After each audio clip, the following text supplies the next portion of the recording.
ਵਾਹਿਗੁਰੂ ਸਾਹਿਬ JIO. ਡੰਡੌਤ ਬੰਦਨ ਅਨਕ ਬਾਰ, ਸਰਬ ਕਲਾ ਸਮਰੱਥ।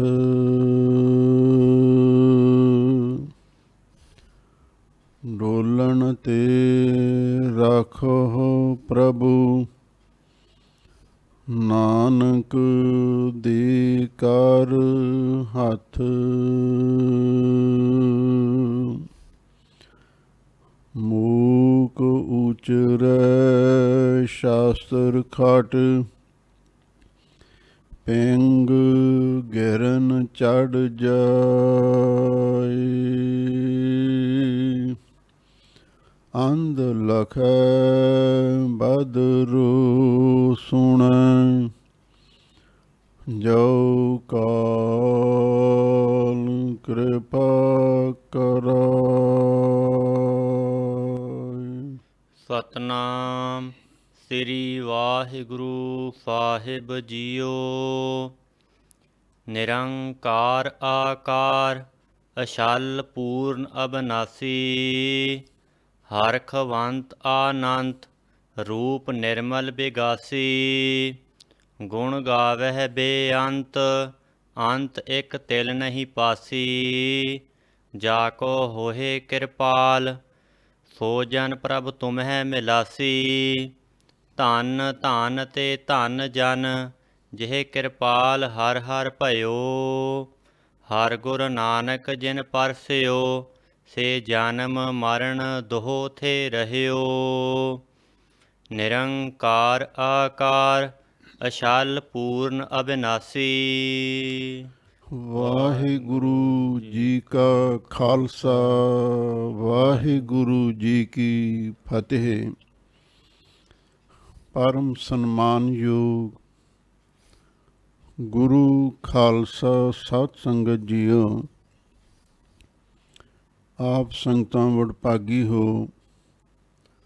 ਸਤਿਗੁਰੂ ਦੀ ਪਾਵਨ ਅੰਮ੍ਰਿਤ ਰੂਪ ਬਾਣੀ ਦੀ ਲੜੀਵਾਰ ਕਥਾ ਵਿਚਾਰ ਸਰਵਣ ਕਰ ਰਹੇ ਹੋ। ਸਵਈਆਂ ਦੀ ਕਥਾ ਪ੍ਰਾਰੰਭ ਹੈ। ਪੰਚਮ ਪਾਤਸ਼ਾਹ ਸ਼ਹੀਦਾਂ ਦੇ ਸਿਰਤਾਜ ਸ਼ਾਂਤੀ ਦੇ ਸੋਮੇ, ਬਾਣੀ ਕੇ ਬੋਹਿਤ ਮਹਾਨ ਪਰਉਪਕਾਰੀ ਸਤਿਗੁਰੂ ਜਦੋਂ ਗੁਰਦੁਆਰਾ ਰਾਮਸਰ ਸਾਹਿਬ ਵਿਖੇ ਧੰਨ ਧੰਨ ਸ੍ਰੀ ਗੁਰੂ ਗ੍ਰੰਥ ਸਾਹਿਬ ਜੀ ਦੀ ਸੰਪਾਦਨਾ ਕਰਵਾ ਰਹੇ ਸਨ, ਉਸ ਵੇਲੇ 17 ਪਟ ਸਤਿਗੁਰੂ ਦੇ ਦਰਸ਼ਨ ਕਰਨ ਵਾਸਤੇ ਆਏ। ਇਹ ਜਿਹੜੇ 17 ਪਟ ਸਨ, ਇਹ 4 ਵੇਦਾਂ ਦੇ ਅਵਤਾਰ ਮੰਨੇ ਗਏ। 4 ਵੇਦ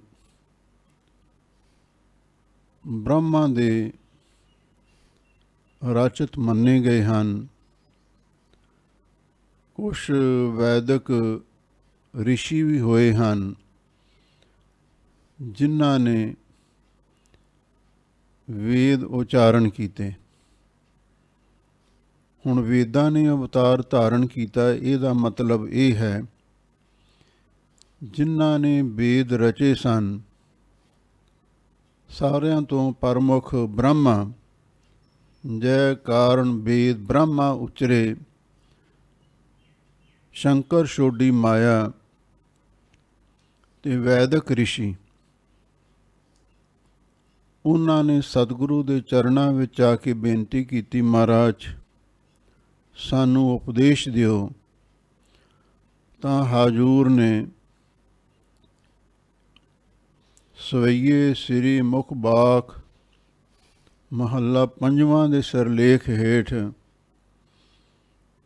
9 ਸਵਈਏ ਉਚਾਰਨ ਕੀਤੇ, ਜਿਨ੍ਹਾਂ ਦੇ ਵਿੱਚ ਧੰਨ ਧੰਨ ਸ੍ਰੀ ਗੁਰੂ ਨਾਨਕ ਦੇਵ ਮਹਾਰਾਜ ਸੱਚੇ ਪਾਤਸ਼ਾਹ ਦੀ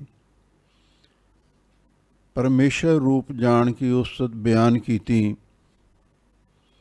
ਪਾਰ ਬ੍ਰਹਮ ਪਰਮੇਸ਼ਰ ਤੇ ਗੁਰੂ ਪਰਮੇਸ਼ਰ ਨੂੰ ਇੱਕ ਰੂਪ ਜਣਾਇਆ। ਇਸੇ ਤਰ੍ਹਾਂ ਅੱਗੇ ਫਿਰ 11 ਸਵਈਏ ਗੁਰੂ ਅਰਜਨ ਦੇਵ ਮਹਾਰਾਜ ਨੇ ਉਚਾਰਨ ਕੀਤੇ, ਜਿਨ੍ਹਾਂ ਦੇ ਵਿੱਚ ਇਹਨਾਂ ਭੱਟਾਂ ਨੂੰ ਪਾਵਨ ਪਵਿੱਤਰ ਉਪਦੇਸ਼ ਬਖਸ਼ਿਸ਼ ਕੀਤੇ। ਜਿੰਨੇ ਭੱਟ ਹੋਏ ਹਨ, ਇਹ ਬ੍ਰਾਹਮਣਾਂ ਦੇ ਘਰੇ ਇਹਨਾਂ ਦਾ ਜਨਮ ਹੋਇਆ ਸੀ। ਬ੍ਰਾਹਮੇ ਨੇ ਭਿੱਖੇ ਦਾ ਅਵਤਾਰ ਧਾਰਿਆ, ਬਾਕੀ 4 ਵੇਦ ਤੇ ਵੈਦਿਕ ਰਿਸ਼ੀਆਂ ਨੇ ਹੋਰ ਵੱਖਰੇ ਸਰੂਪ ਧਾਰਨ ਕੀਤੇ। ਇੱਕ ਰੱਡ ਨਾਂ ਦਾ ਭੱਟ ਵੀ ਹੈ, ਜਿਹਦੀ ਬਾਣੀ ਇਹਨਾਂ ਸਵਈਆਂ ਦੇ ਵਿੱਚ ਹੀ ਦਰਜ ਹੈ। ਉਹ ਨਾਰਦ ਮੁਨੀ ਦਾ ਅਵਤਾਰ ਮੰਨਿਆ ਗਿਆ। ਉਹ 17 ਭੱਟਾਂ ਤੋਂ ਵੱਖ ਸੀ। ਭੱਟਾਂ ਦੀ ਗਿਣਤੀ 17 ਹੈ ਤੇ ਰੱਡ ਦੇ ਨਾਲ ਮਿਲਾ ਕੇ 18 ਬਣ ਜਾਂਦੀ ਹੈ। ਸੋ ਰੋ ਵਿਚਾਰ 4 ਸਵਈਆਂ ਦੀ ਕਥਾ ਆਪ ਸੰਗਤਾਂ ਸਰਵਣ ਕਰ ਚੁੱਕੇ ਹੋ। ਗੁਰੂ ਅਰਜਨ ਦੇਵ ਮਹਾਰਾਜ ਸੱਚੇ ਪਾਤਸ਼ਾਹ ਨੇ ਪਹਿਲੇ ਪਾਠ ਦੇ ਵਿੱਚ 9 ਸਵਈਏ ਉਚਾਰਨ ਕੀਤੇ ਨੇ। ਬਾਕੀ ਰਹਿੰਦੇ ਸਵਈਆਂ ਦੀ ਕਥਾ ਆਪ ਸੰਗਤਾਂ ਸਰਵਣ ਕਰੋ। ਮੈਂ ਇਹ ਵੀ ਬੇਨਤੀ ਕਰ ਦੇਵਾਂ, ਇਹ ਜਿਹੜੀ ਰਚਨਾ ਹੈ, ਇਹਨਾਂ ਨੂੰ ਆਪਾਂ ਸਵਈਏ ਹੀ ਕਹਿੰਦੇ ਹਾਂ। ਇਹਦਾ ਸਿਰਲੇਖ ਵੀ ਸਵਈਏ ਹੀ ਲਿਖਿਆ ਹੋਇਆ, ਪਰ ਸਵਈਆ ਛੰਦ ਕਈ ਪ੍ਰਕਾਰ ਦਾ ਮੰਨਿਆ। ਇਸੇ ਲਈ ਇਹਨਾਂ ਸਵਈਆਂ ਦੀ ਚਾਲ ਤੇ ਸ਼ੈਲੀ ਵੱਖਰੀ ਵੱਖਰੀ ਵੀ ਪ੍ਰਾਪਤ ਹੁੰਦੀ ਹੈ। ਇਸ ਲਈ ਇਹਨਾਂ ਸਵਈਆਂ ਦੀ ਸ਼ੈਲੀ, ਇਹਨਾਂ ਦੀ ਚਾਲ, ਇਹਨਾਂ ਦੀ ਵੰਨਗੀ ਇੱਕ ਬਰਾਬਰ ਨਹੀਂ ਹੈ, ਬਦਲਦੀ ਹੈ। ਛੰਦ ਦੀ ਚਾਲ ਦੇ ਨਾਲ ਇਹਨਾਂ ਦੀ ਸ਼ੈਲੀ ਵੀ ਬਦਲ ਜਾਂਦੀ ਹੈ। ਸੋ ਗੁਰੂ ਅਰਜਨ ਦੇਵ ਮਹਾਰਾਜ ਸੱਚੇ ਪਾਤਸ਼ਾਹ ਕਿਵੇਂ ਪਾਰ ਬ੍ਰਹਮ ਪਰਮੇਸ਼ਰ ਤੇ ਗੁਰੂ ਪਰਮੇਸ਼ਰ ਦੀ ਉਸਤ ਉਚਾਰਨ ਕਰਦੇ ਹਨ, ਆਪ ਸੰਗਤਾਂ ਪ੍ਰੇਮ ਦੇ ਨਾਲ ਸਰਵਣ ਕਰੋ ਤੇ ਇੱਕ ਵਾਰ ਪਿਆਰ ਦੇ ਨਾਲ ਆਖੋ, ਸਤਨਾਮ ਸ੍ਰੀ ਵਾਹਿਗੁਰੂ ਸਾਹਿਬ ਜੀਓ। ਨਿਰੰਕਾਰ ਆਕਾਰ ਅਛਲ ਪੂਰਨ ਅਬਿਨਾਸੀ। ਗੁਰੂ ਅਰਜਨ ਦੇਵ ਮਹਾਰਾਜ ਸੱਚੇ ਪਾਤਸ਼ਾਹ ਫਰਮਾਉਂਦੇ ਹਨ, ਉਹ ਪਾਰ ਬ੍ਰਹਮ ਪਰਮੇਸ਼ਰ ਨਿਰੰਕਾਰ ਆਕਾਰ, ਉਹ ਨਿਰੰਕਾਰ ਦਾ ਆਕਾਰ ਸਰੂਪ ਹਨ। ਨਿਰੰਕਾਰ ਆਕਾਰ, ਨਿਰੰਕਾਰ ਤੋਂ ਭਾਵ ਹੈ ਜਿਸ ਦਾ ਕੋਈ ਆਕਾਰ ਨਹੀਂ। ਪਰ ਗੁਰੂ ਨਾਨਕ ਸਾਹਿਬ ਸੱਚੇ ਪਾਤਸ਼ਾਹ ਉਸ ਨਿਰੰਕਾਰ ਦਾ ਹੀ ਆਕਾਰ ਸਰੂਪ ਹਨ ਤੇ ਅਛਲ ਪੂਰਨ ਅਬਨਾਸੀ। ਅਛਲ ਜਿਹੜਾ ਕਦੀ ਛਲਿਆ ਨਹੀਂ ਜਾਂਦਾ, ਤੇ ਸਰਬ ਕਲਾ ਭਰਪੂਰ ਤੇ ਸਰਬ ਗੁਣ ਸੰਪੰਨ ਹੈ। ਅਬਨਾਸੀ ਜਿਹੜਾ ਕਦੀ ਨਾਸ ਵੀ ਨਹੀਂ ਹੁੰਦਾ। ਅਕਾਲ ਪੁਰਖ ਵਾਹਿਗੁਰੂ ਪਰਮੇਸ਼ਰ ਦੇ ਬਾਰੇ ਮੂਲ ਮੰਤਰ ਵਿੱਚ ਹਾਜ਼ੂਰ ਨੇ ਫਰਮਾਇਆ ਹੈ, ਆਦਿ ਸੱਚ ਜੁਗਾਦਿ ਸੱਚ ਹੈ ਪੀ ਸੱਚ, ਨਾਨਕ ਹੋਸੀ ਪੀ ਸੱਚ।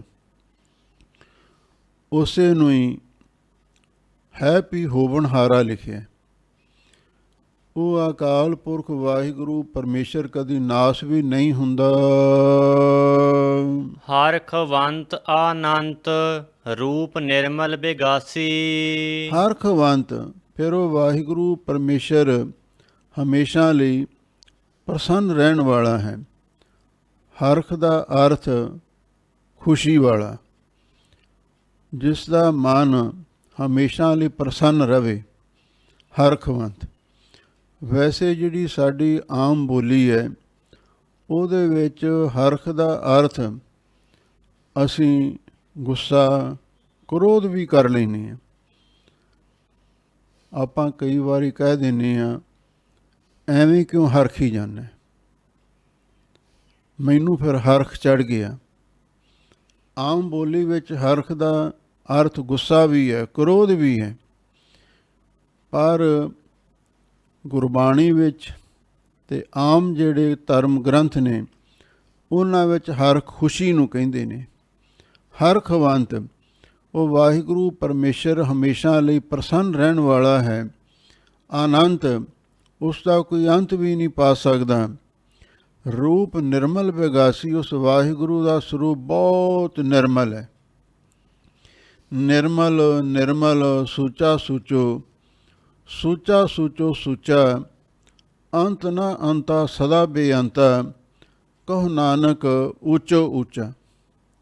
ਨਿਰਮਲ ਤੋਂ ਭਾਵ ਸਭ ਤੋਂ ਪਹਿਲਾਂ ਧਰਤੀ ਨੂੰ ਪਵਿੱਤਰ ਮੰਨਿਆ ਗਿਆ ਹੈ। ਥੋੜ੍ਹਾ ਜਿਹਾ ਸਮਾਂ ਪਹਿਲਾਂ ਜਦੋਂ ਆਪਾਂ ਨਿਗਾਹ ਮਾਰ ਕੇ ਦੇਖਦੇ ਹਾਂ, ਜੇ ਭਾਂਡੇ ਜੂਠੇ ਹੋ ਜਾਂਦੇ ਸਨ ਆਪਾਂ ਮਿੱਟੀ ਨਾਲ ਮਾਂਜਦੇ ਸੀ। ਹੁਣ ਵੀ ਕਈ ਬਵੇਕੀ ਸਿੰਘ ਰੇਤੇ ਨਾਲ ਮਾਂਜਦੇ ਹਨ। ਧਰਤੀ ਨੂੰ, ਮਿੱਟੀ ਨੂੰ ਪਵਿੱਤਰ ਮੰਨਿਆ ਗਿਆ। ਦੂਸਰੇ ਨੰਬਰ 'ਤੇ ਪਾਣੀ ਨੂੰ ਪਵਿੱਤਰ ਮੰਨਿਆ ਗਿਆ ਹੈ। ਜਿਹੜੀ ਮਿੱਟੀ ਦੀ ਮੈਲ ਭਾਂਡੇ ਨੂੰ ਲੱਗ ਜਾਂਦੀ ਹੈ ਅਤੇ ਫਿਰ ਉਸ ਨੂੰ ਪਾਣੀ ਨਾਲ ਧੋ ਕੇ ਸਾਫ਼ ਕੀਤਾ ਜਾਂਦਾ ਹੈ। ਪਹਿਲੇ ਨੰਬਰ 'ਤੇ ਧਰਤੀ ਪਵਿੱਤਰ ਹੈ। ਦੂਸਰੇ ਨੰਬਰ 'ਤੇ ਪਾਣੀ ਜਿਹੜਾ ਮਿੱਟੀ ਦੀ ਮੈਲ ਨੂੰ ਵੀ ਧੋ ਦਿੰਦਾ ਹੈ।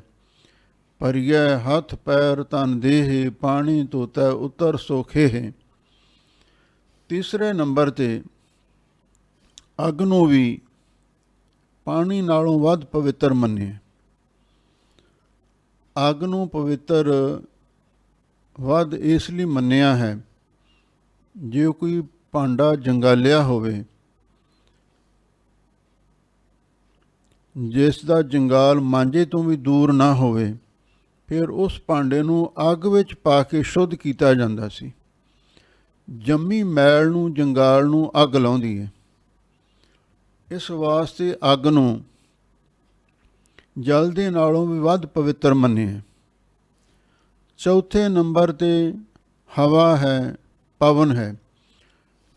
ਕਿਸੇ ਭਾਂਡੇ ਦੇ ਵਿੱਚ ਆਪਾਂ ਖੱਟੀ ਲੱਸੀ ਪਾ ਦਿੰਦੇ ਹਾਂ, ਜ਼ਿਆਦਾ ਦੇਰ ਉਹ ਪਈ ਰਵੇ, ਉਸ ਭਾਂਡੇ ਵਿੱਚੋਂ ਸਮੈਲ ਆਉਣ ਲੱਗ ਜਾਂਦੀ ਹੈ, ਹਵਾੜ ਮਾਰਨ ਲੱਗ ਜਾਂਦੀ ਹੈ, ਉਹਨੂੰ ਸੁੰਘਣਾ ਵੀ ਔਖਾ ਹੋ ਜਾਂਦਾ ਹੈ।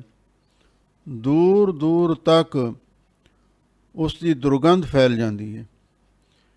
ਪਰ ਜਦੋਂ ਆਪਾਂ ਉਸ ਭਾਂਡੇ ਨੂੰ ਧੋ ਕੇ ਧੁੱਪੇ ਰੱਖ ਦਈਏ, ਹਵਾ ਦੇ ਨਾਲ ਸਮੈਲ ਉੱਡ ਜਾਂਦੀ ਹੈ। ਇਸ ਵਾਸਤੇ ਅੱਗ ਨਾਲੋਂ ਸੂਖਮ ਦੁਰਗੰਧ ਨੂੰ ਦੂਰ ਕਰਨ ਦੇ ਲਈ ਹਵਾ ਵਧੇਰੇ ਕਾਰਗਰ ਸਿੱਧ ਹੁੰਦੀ ਹੈ। ਪੰਜਵੇਂ ਨੰਬਰ 'ਤੇ ਆਕਾਸ਼ ਹੈ। ਆਕਾਸ਼ ਚਾਰੇ ਤੱਤਾਂ ਦੇ ਨਾਲੋਂ ਵੱਧ ਨਿਰਮਲ ਹੈ। ਉਹ ਕਿਵੇਂ? ਹੁਣ ਵੇਖ ਲਓ, ਆਕਾਸ਼ ਦੇ ਵਿੱਚ ਹਨੇਰੀਆਂ ਆਉਂਦੀਆਂ, ਤੂਫਾਨ ਆਉਂਦੇ ਨੇ, ਮਿੱਟੀ, ਗਰਦਾ, ਗੁਬਾਰ ਆਕਾਸ਼ ਵਿੱਚ ਚੜ੍ਹ ਜਾਂਦਾ ਹੈ। ਬਾਕੀ ਇਸ ਦੇ ਨਾਲ ਨਾਲ ਧੂੰਆਂ, ਅੱਗ ਦਾ ਧੂੰਆਂ, ਫੈਕਟਰੀਆਂ ਚੱਲਦੀਆਂ ਨੇ, ਮੋਟਰ ਗੱਡੀਆਂ ਚੱਲਦੀਆਂ ਨੇ, ਮਸ਼ੀਨਰੀ ਦਾ ਕੋਈ ਅੰਤ ਨਹੀਂ, ਭੱਠੇ ਵੀ ਨੇ, ਮਿੱਲਾਂ ਵੀ ਨੇ, ਉਹਨਾਂ ਦਾ ਸਾਰਾ ਧੂੰਆਂ ਆਕਾਸ਼ ਵੱਲ ਨੂੰ ਜਾਂਦਾ ਹੈ। ਪਰ ਜਦੋਂ ਮੀਂਹ ਪੈ ਜਾਂਦਾ ਹੈ, ਸਾਰੀ ਗਰਦ, ਸਾਰਾ ਧੂੰਆਂ ਹੇਠਾਂ ਆ ਜਾਂਦਾ ਹੈ। ਆਕਾਸ਼ ਸਾਫ਼ ਦਾ ਸਾਫ਼, ਆਕਾਸ਼ ਨੂੰ ਕੋਈ ਮੈਲ ਨਹੀਂ ਲੱਗਦੀ, ਉਹ ਫਿਰ ਨਿਰਮਲ ਹੋ ਜਾਂਦਾ ਹੈ। ਪਰ ਹੁਣ ਉਹ ਅਕਾਲ ਪੁਰਖ ਵਾਹਿਗੁਰੂ ਰੂਪ ਨਿਰਮਲ ਬਗਾਸੀ, ਨਿਰਮਲ ਨਿਰਮਲ ਸੂਚਾ ਸੂਚੋ, ਉਹ ਇਹਨਾਂ ਤੱਤਾਂ ਦੇ ਨਾਲੋਂ ਵੀ ਵੱਧ ਨਿਰਮਲ ਹੈ। ਉਹਦੇ ਵਰਗਾ ਹੋਰ ਕੋਈ ਨਿਰਮਲ ਹੋ ਹੀ ਨਹੀਂ ਸਕਦਾ। ਇਸੇ ਤਰ੍ਹਾਂ ਕਈ ਲੋਕ ਤੀਰਥਾਂ ਨੂੰ ਨਿਰਮਲ ਮੰਨਦੇ ਨੇ। ਕਬੀਰ ਮਨ ਨਿਰਮਲ ਪਿਆ ਜੈਸਾ ਗੰਗਾ ਨੀਰ। ਪਰ ਵਾਹਿਗੁਰੂ ਪਰਮੇਸ਼ਰ ਦਾ ਨਾਮ ਸਭ ਤੋਂ ਨਿਰਮਲ ਹੈ, ਜਿਹੜਾ ਮਨ ਦੀ ਮੈਲ ਨੂੰ ਵੀ ਧੋ ਸਕਦਾ ਹੈ। ਭਰੀਐ ਮਤ ਪਾਪਾਂ ਕੈ ਸੰਗ, ਉਹ ਧੋਪੈ ਨਾਵੈ ਕੈ ਰੰਗ। ਤੇ ਜਿਸ ਵਾਹਿਗੁਰੂ ਦਾ ਨਾਮ ਮਨ ਦੀ ਮੈਲ ਨੂੰ ਧੋਂਦਾ ਹੈ, ਵਾਹਿਗੁਰੂ ਗੁਰਮੰਤਰ ਹੈ ਜਪ ਹਉਮੈ ਖੋਈ, ਤੇ ਵਾਹਿਗੁਰੂ ਆਪ ਕਿੰਨਾ ਨਿਰਮਲ ਹੋਵੇਗਾ, ਇਹ ਤੇ ਅੰਦਾਜ਼ਾ ਲਾਉਣਾ ਹੀ ਔਖਾ ਹੈ। ਇਸੇ ਲਈ ਗੁਰੂ ਅਰਜਨ ਦੇਵ ਮਹਾਰਾਜ ਸੱਚੇ ਪਾਤਸ਼ਾਹ ਫਰਮਾਉਂਦੇ ਹਨ, ਉਸ ਵਾਹਿਗੁਰੂ ਦਾ ਰੂਪ ਆਕਾਰ ਨਿਰਮਲ, ਬਹੁਤ ਨਿਰਮਲ ਹੈ ਤੇ ਬਿਗਾਸੀ, ਹਮੇਸ਼ਾ ਲਈ ਖੜਾਓ ਵਿੱਚ ਰਹਿੰਦਾ। ਨਾਨਕ ਭਗਤਾਂ ਸਦਾ ਵਿਗਾਸ, ਸੁਣਿਆ ਦੁੱਖ ਪਾਪ ਕਾ ਨਾਸ। ਜਿਵੇਂ ਕਮਲ ਦਾ ਫੁੱਲ ਖਿੜਿਆ ਹੁੰਦਾ ਹੈ, ਗੁਲਾਬ ਦਾ ਫੁੱਲ ਖਿੜਿਆ ਹੁੰਦਾ ਹੈ ਤੇ ਸੁਗੰਧੀ ਮਹਿਕ ਵੰਡਦਾ ਹੈ, ਇਸੇ ਤਰ੍ਹਾਂ ਵਾਹਿਗੁਰੂ ਪਰਮੇਸ਼ਰ ਦਾ ਵੀ ਮੁਖ ਹਮੇਸ਼ਾ ਲਈ ਖਿੜਿਆ ਰਹਿੰਦਾ ਹੈ। ਗੁਣ ਗਾਵਹਿ ਬੇਅੰਤ, ਅੰਤ ਇੱਕ ਤਿਲ ਨਹੀਂ ਪਾਸੀ। ਗੁਰੂ ਅਰਜਨ ਦੇਵ ਮਹਾਰਾਜ ਸੱਚੇ ਪਾਤਸ਼ਾਹ ਫਰਮਾਉਂਦੇ ਨੇ, ਗੁਣ ਗਾਵਹਿ ਬੇਅੰਤ। ਬੇਅੰਤ ਗੁਣੀ ਗਿਆਨੀ, ਵਿਦਵਾਨ, ਕਵੀ ਲੋਕ, ਰਿਸ਼ੀ ਮੁਨੀ, ਪੀਰ ਪੈਗੰਬਰ, ਦੇਵੀ ਦੇਵਤੇ ਉਸ ਵਾਹਿਗੁਰੂ ਦੇ ਗੁਣਾਂ ਨੂੰ ਗਾਉਂਦੇ ਨੇ। ਬੇਅੰਤ ਤੋਂ ਭਾਵ ਹੈ ਅਣਗਿਣਤ, ਬੇਸ਼ੁਮਾਰ, ਜਿਨ੍ਹਾਂ ਦੀ ਗਿਣਤੀ ਨਹੀਂ ਹੋ ਸਕਦੀ। ਉਹ ਵਾਹਿਗੁਰੂ ਦੇ ਗੁਣਾਂ ਨੂੰ ਗਾਉਂਦੇ ਨੇ। ਅੰਤ ਇੱਕ ਤਿਲ ਨਹੀਂ ਪਾਸੀ, ਪਰ ਉਹ ਤਿਲ ਮਾਤਰ ਵੀ, ਇੱਕ ਤਿਲ ਮਾਤਰ ਵੀ ਉਸ ਵਾਹਿਗੁਰੂ ਪਰਮੇਸ਼ਰ ਦਾ ਅੰਤ ਨਹੀਂ ਪਾ ਸਕਦੇ। ਕਿਉਂ? ਉਸ ਵਾਹਿਗੁਰੂ ਪਰਮੇਸ਼ਰ ਦੇ ਗੁਣ ਬੇਅੰਤ ਨੇ। ਦੀਨਨ ਕੀ ਪ੍ਰਤਪਾਲ ਕਰੈ, ਨਿਤ ਸੰਤਿ ਬਾਰ ਗਨੀਮਨ ਗਾਰੈ। ਪਛ ਪਸ਼ੂ ਨਗ ਨਾਗ ਨਰਾਧਵ, ਸਰਬ ਸਮੈ ਸਭ ਕੋ ਪ੍ਰਤਪਾਰੈ। ਪੋਖਤ ਹੈ ਜਲ ਮੈਂ ਥਲ ਮੈਂ, ਪਲ ਮੈਂ ਕਲ ਕੇ ਨੀ ਕਰਮ ਵਿਚਾਰੈ। ਦੀਨ ਦਇਆਲ ਦਇਆ ਨਿਧ ਦੋਖਨ, ਦੇਖਤ ਹੈ ਪਰ ਦੇਤ ਨਾ ਹਾਰੈ। ਅਰਥ ਵਾਸਤੇ ਪਿਛਲੀ ਪੰਕਤੀ ਦਾ ਵਿਸਰਾਮ ਬਦਲ ਜਾਂਦਾ ਹੈ। ਜਦੋਂ ਆਪਾਂ ਪਾਠ ਕਰਨਾ ਹੋਵੇ, ਉਸ ਵੇਲੇ ਚਾਲ ਦੇ ਅਨੁਸਾਰ ਵਿਸਰਾਮ ਲਾਏ ਜਾਂਦੇ ਨੇ। ਜਦੋਂ ਕਥਾ ਕਰਨੀ ਹੋਵੇ, ਫਿਰ ਅਰਥਾਂ ਦੇ ਨਾਲ ਵਿਸਰਾਮ ਲਾਏ ਜਾਂਦੇ ਨੇ। ਦੀਨ ਦਇਆਲ ਦਇਆ ਨਿਧ ਦੋਖਨ, ਇਹ ਚਾਲ ਵਾਸਤੇ ਵਿਸਰਾਮ ਇੱਥੇ ਹੀ ਹੈ। ਅਰਥ ਵਾਸਤੇ ਦੀਨ ਦਇਆਲ ਦਇਆ ਨਿਧ, ਦੋਖਨ ਦੇਖਤ ਹੈ ਪਰ ਦੇਤ ਨਾ ਹਾਰੈ। ਫਿਰ ਦਇਆ ਨੇ ਤੇ ਵਿਸਰਾਮ ਲੱਗੇਗਾ। ਇਹ ਸਾਰੇ ਵਾਹਿਗੁਰੂ ਦੇ ਗੁਣ ਕਲਗੀਧਰ ਪਾਤਸ਼ਾਹ ਨੇ ਉਚਾਰਨ ਕੀਤੇ ਨੇ। ਉਹ ਦੀਨ ਦਿਆਲ ਹੈ, ਦਇਆ ਦਾ ਭੰਡਾਰ ਹੈ, ਸਾਡੇ ਦੋਸ਼ਾਂ ਨੂੰ ਦੇਖ ਰਿਹਾ ਹੈ। ਅਸੀਂ ਖਤੇ ਬਹੁਤ ਕਮਾਉਂਦੇ, ਅੰਤ ਨਾ ਪਾਰਾਵਾਰ। ਸਾਡੇ ਦੋਸ਼ਾਂ ਨੂੰ, ਗੁਨਾਹਾਂ ਨੂੰ ਤੱਕ ਰਿਹਾ ਹੈ। ਦੇਤ ਨਾ ਹਾਰੈ, ਪਰ ਉਹ ਦੇਣ ਵਾਲਿਓ, ਦਾਤਾਂ ਦੇਣ ਵਾਲਿਓ ਹੱਥ ਪਛਾਹ ਨਹੀਂ ਖਿੱਚਦਾ। ਜਦੋਂ ਆਪਾਂ ਸੰਸਾਰ ਵੱਲ ਨਜ਼ਰ ਮਾਰ ਕੇ ਦੇਖਦੇ ਹਾਂ, ਭਗਤੀ ਕਰਨ ਵਾਲੇ, ਬੰਦਗੀ ਕਰਨ ਵਾਲੇ, ਵਾਹਿਗੁਰੂ ਦਾ ਨਾਮ ਜਪਣ ਵਾਲੇ ਬਹੁਤ ਥੋੜ੍ਹੇ ਨੇ। ਬਹੁਤ ਸਾਰੇ ਲੋਕ ਐਸੇ ਵੀ ਨੇ ਜਿਹੜੇ ਅਕਿਰਤ ਕਣ ਵੀ ਹਨ, ਐਸਕ ਬੰਦੇ ਵੀ ਹਨ, ਅਤੇ ਕਈ ਪਰਮੇਸ਼ਰ ਨੂੰ ਬੁਰਾ ਭਲਾ ਬੋਲਣ ਵਾਲੇ ਵੀ ਹਨ। ਪਰ ਵਾਹਿਗੁਰੂ ਇੰਨਾ ਦਿਆਲ ਹੈ, ਸਭ ਦੇ ਦੋਸ਼ਾਂ ਨੂੰ ਵੇਖ ਰਿਹਾ ਹੈ। ਕੋਈ ਚੋਰੀ ਕਰਦਾ, ਕੋਈ ਯਾਰੀ ਕਰਦਾ, ਕੋਈ ਝੂਠ ਬੋਲਦਾ, ਕੋਈ ਠੱਗੀਆਂ ਮਾਰਦਾ ਹੈ। ਉਹ ਵਾਹਿਗੁਰੂ ਸਭ ਕੁਝ ਵੇਖ, ਰੋਜੀ ਤਾਂ ਦੇ ਹੀ ਰਿਹਾ ਹੈ ਨਾ। ਇਸੇ ਲਈ ਇਹ ਵਾਹਿਗੁਰੂ ਦਾ ਗੁਣ ਹੈ। ਬੰਦਾ ਜੇ ਕਿਸੇ ਵਿੱਚ ਔਗਣ ਦੇਖ ਲਵੇ ਨਾ, ਤੇ ਉਸੇ ਵੇਲੇ ਆਪਣਾ ਹੱਥ ਪਛਾਣ ਬਿਰਧ ਹੈ, ਵੱਡਾ ਗੁਣ ਹੈ, ਉਹ ਦੋਸ਼ਾਂ ਨੂੰ ਦੇਖ ਕੇ ਵੀ ਫਿਰ ਵੀ ਦੇ ਹੀ ਜਾਂਦਾ ਹੈ। ਦਿੰਦਾ ਦੇ ਲੈਂਦੇ ਥੱਕ ਪਾਹੇ, ਜੁਗਾ ਜੁਗੰਤਰ ਖਾਹੀ ਖਾਹੇ। ਐਸਾ ਉਹ ਅਕਾਲ ਪੁਰਖ ਵਾਹਿਗੁਰੂ ਦਿਆਲੂ ਕਿਰਪਾਲੂ ਹੈ। ਜਾ ਕੋ ਹੋਏ ਕਿਰਪਾਲ, ਸੋ ਜਨ ਪ੍ਰਭ ਤੁਮਹਿ ਮਿਲਾਸੀ। ਹੇ ਵਾਹਿਗੁਰੂ ਜੀ, ਜਿਸ ਉੱਤੇ ਤੁਸੀਂ ਕਿਰਪਾਲ ਮਿਹਰਬਾਨ ਹੁੰਦੇ ਹੋ, ਜਿਨ੍ਹਾਂ ਉੱਤੇ ਤੁਸੀਂ ਤੁਮਹਿ ਮਿਲਾਸੀ, ਉਹ ਜਨ ਮਾਈ ਭਾਈ ਗੁਰਮੁਖ ਪਿਆਰਾ ਆਪ ਜੀ ਨੂੰ ਮਿਲ ਸਕਦਾ। ਗੁਰੂ ਅਰਜਨ ਦੇਵ ਮਹਾਰਾਜ ਸੱਚੇ ਪਾਤਸ਼ਾਹ ਨੇ ਇੱਕ ਬਹੁਤ ਵਧੀਆ ਨੁਕਤਾ ਸਾਨੂੰ ਸਮਝਾਇਆ। ਉਸ ਅਕਾਲ ਪੁਰਖ ਵਾਹਿਗੁਰੂ ਪਰਮੇਸ਼ਰ ਨੂੰ ਭਾਲਦੇ ਫਿਰਦੇ ਹਾਂ, ਕੋਈ ਜੰਗਲਾਂ ਵਿੱਚ, ਕੋਈ ਪਹਾੜਾਂ ਵਿੱਚ, ਕੋਈ ਤੀਰਥਾਂ 'ਤੇ ਜਾ ਕੇ ਉਸ ਨੂੰ ਲੱਭਦਾ ਫਿਰਦਾ। ਪਰ ਗੁਰੂ ਅਰਜਨ ਦੇਵ ਮਹਾਰਾਜ ਸੱਚੇ ਪਾਤਸ਼ਾਹ ਸਮਝਾਉਂਦੇ ਨੇ ਵੀ ਜਦੋਂ ਵਾਹਿਗੁਰੂ ਪਰਮੇਸ਼ਰ ਪ੍ਰਸੰਨ ਹੋ ਜਾਵੇ, ਫਿਰ ਸਾਨੂੰ ਜਾਣ ਦੀ ਕੋਈ ਲੋੜ ਨਹੀਂ। ਪਿੱਛੇ ਬਾਬਾ ਫਰੀਦ ਜੀ ਦੇ ਸ਼ਲੋਕਾਂ ਵਿੱਚ ਇਹ ਬਚਨ ਆਏ ਨੇ, ਫਰੀਦਾ ਆਪ ਸਵਾਰੈ ਮੈਂ ਮਿਲੈ। ਐ ਫਰੀਦ, ਜਿਹੜਾ ਬੰਦਾ ਆਪਣੇ ਆਪ ਨੂੰ ਸਵਾਰ ਲਵੇ, ਜੀਵਨ ਨੂੰ ਸਵਾਰ ਲਵੇ, ਮੈਂ ਮਿਲੈ, ਉਹ ਮੈਨੂੰ ਮਿਲ। ਜਿਹੜਾ ਮੈਨੂੰ ਮਿਲ ਪਵੇ, ਉਹਨੂੰ ਅਸਲੀ ਜੀਵਨ ਦਾ ਸੁੱਖ ਆਨੰਦ ਪ੍ਰਾਪਤ ਹੋ ਜਾਂਦਾ। ਫਰੀਦਾ, ਜੇ ਤੂੰ ਮੇਰਾ ਹੋਏ ਰਹੇ ਸਭ ਜਗ ਤੇਰਾ ਹੋਏ। ਐ ਫਰੀਦ, ਜੇ ਤੂੰ ਮੇਰਾ ਬਣ ਜਾਵੇਂ, ਸਾਰਾ ਸੰਸਾਰ ਹੀ ਤੇਰਾ ਹੋ ਸਕਦਾ। ਬਾਬਾ ਫਰੀਦ ਜੀ ਨੇ ਵੀ ਆਖਿਆ ਸੀ ਵੀ ਸਾਨੂੰ ਤਾਂ ਆਪਣਾ ਜੀਵਨ ਸਵਾਰਨ ਦੀ ਲੋੜ ਹੈ, ਪਰਮੇਸ਼ਰ ਆਪ ਆ ਕੇ ਮਿਲੇਗਾ।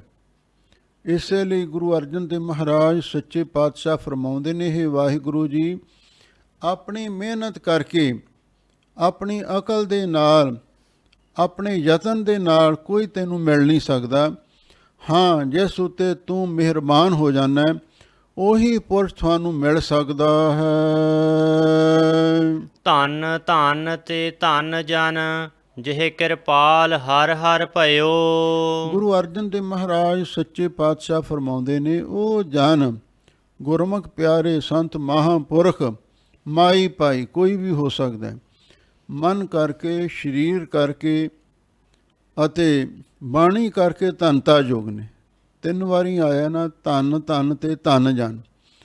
ਮਨ ਬਾਣੀ ਸਰੀਰ ਕਰਕੇ ਉਹ ਧੰਨਤਾ ਯੋਗ ਨੇ, ਜੇ ਕਿਰਪਾਲ ਹਰ ਹਰ ਭਇਓ, ਜਿਨ੍ਹਾਂ ਤੇ ਉਹ ਹਰੀ ਹਰ ਸਭ ਨੂੰ ਹਰੇ ਪਰੇ ਕਰਨ ਵਾਲਾ ਤੇ ਸਾਰੇ ਪਾਪਾਂ ਨੂੰ ਹਰਨ ਵਾਲਾ ਅਕਾਲ ਪੁਰਖ ਵਾਹਿਗੁਰੂ ਪ੍ਰਸੰਨ ਹੋ ਜਾਂਦਾ ਹੈ।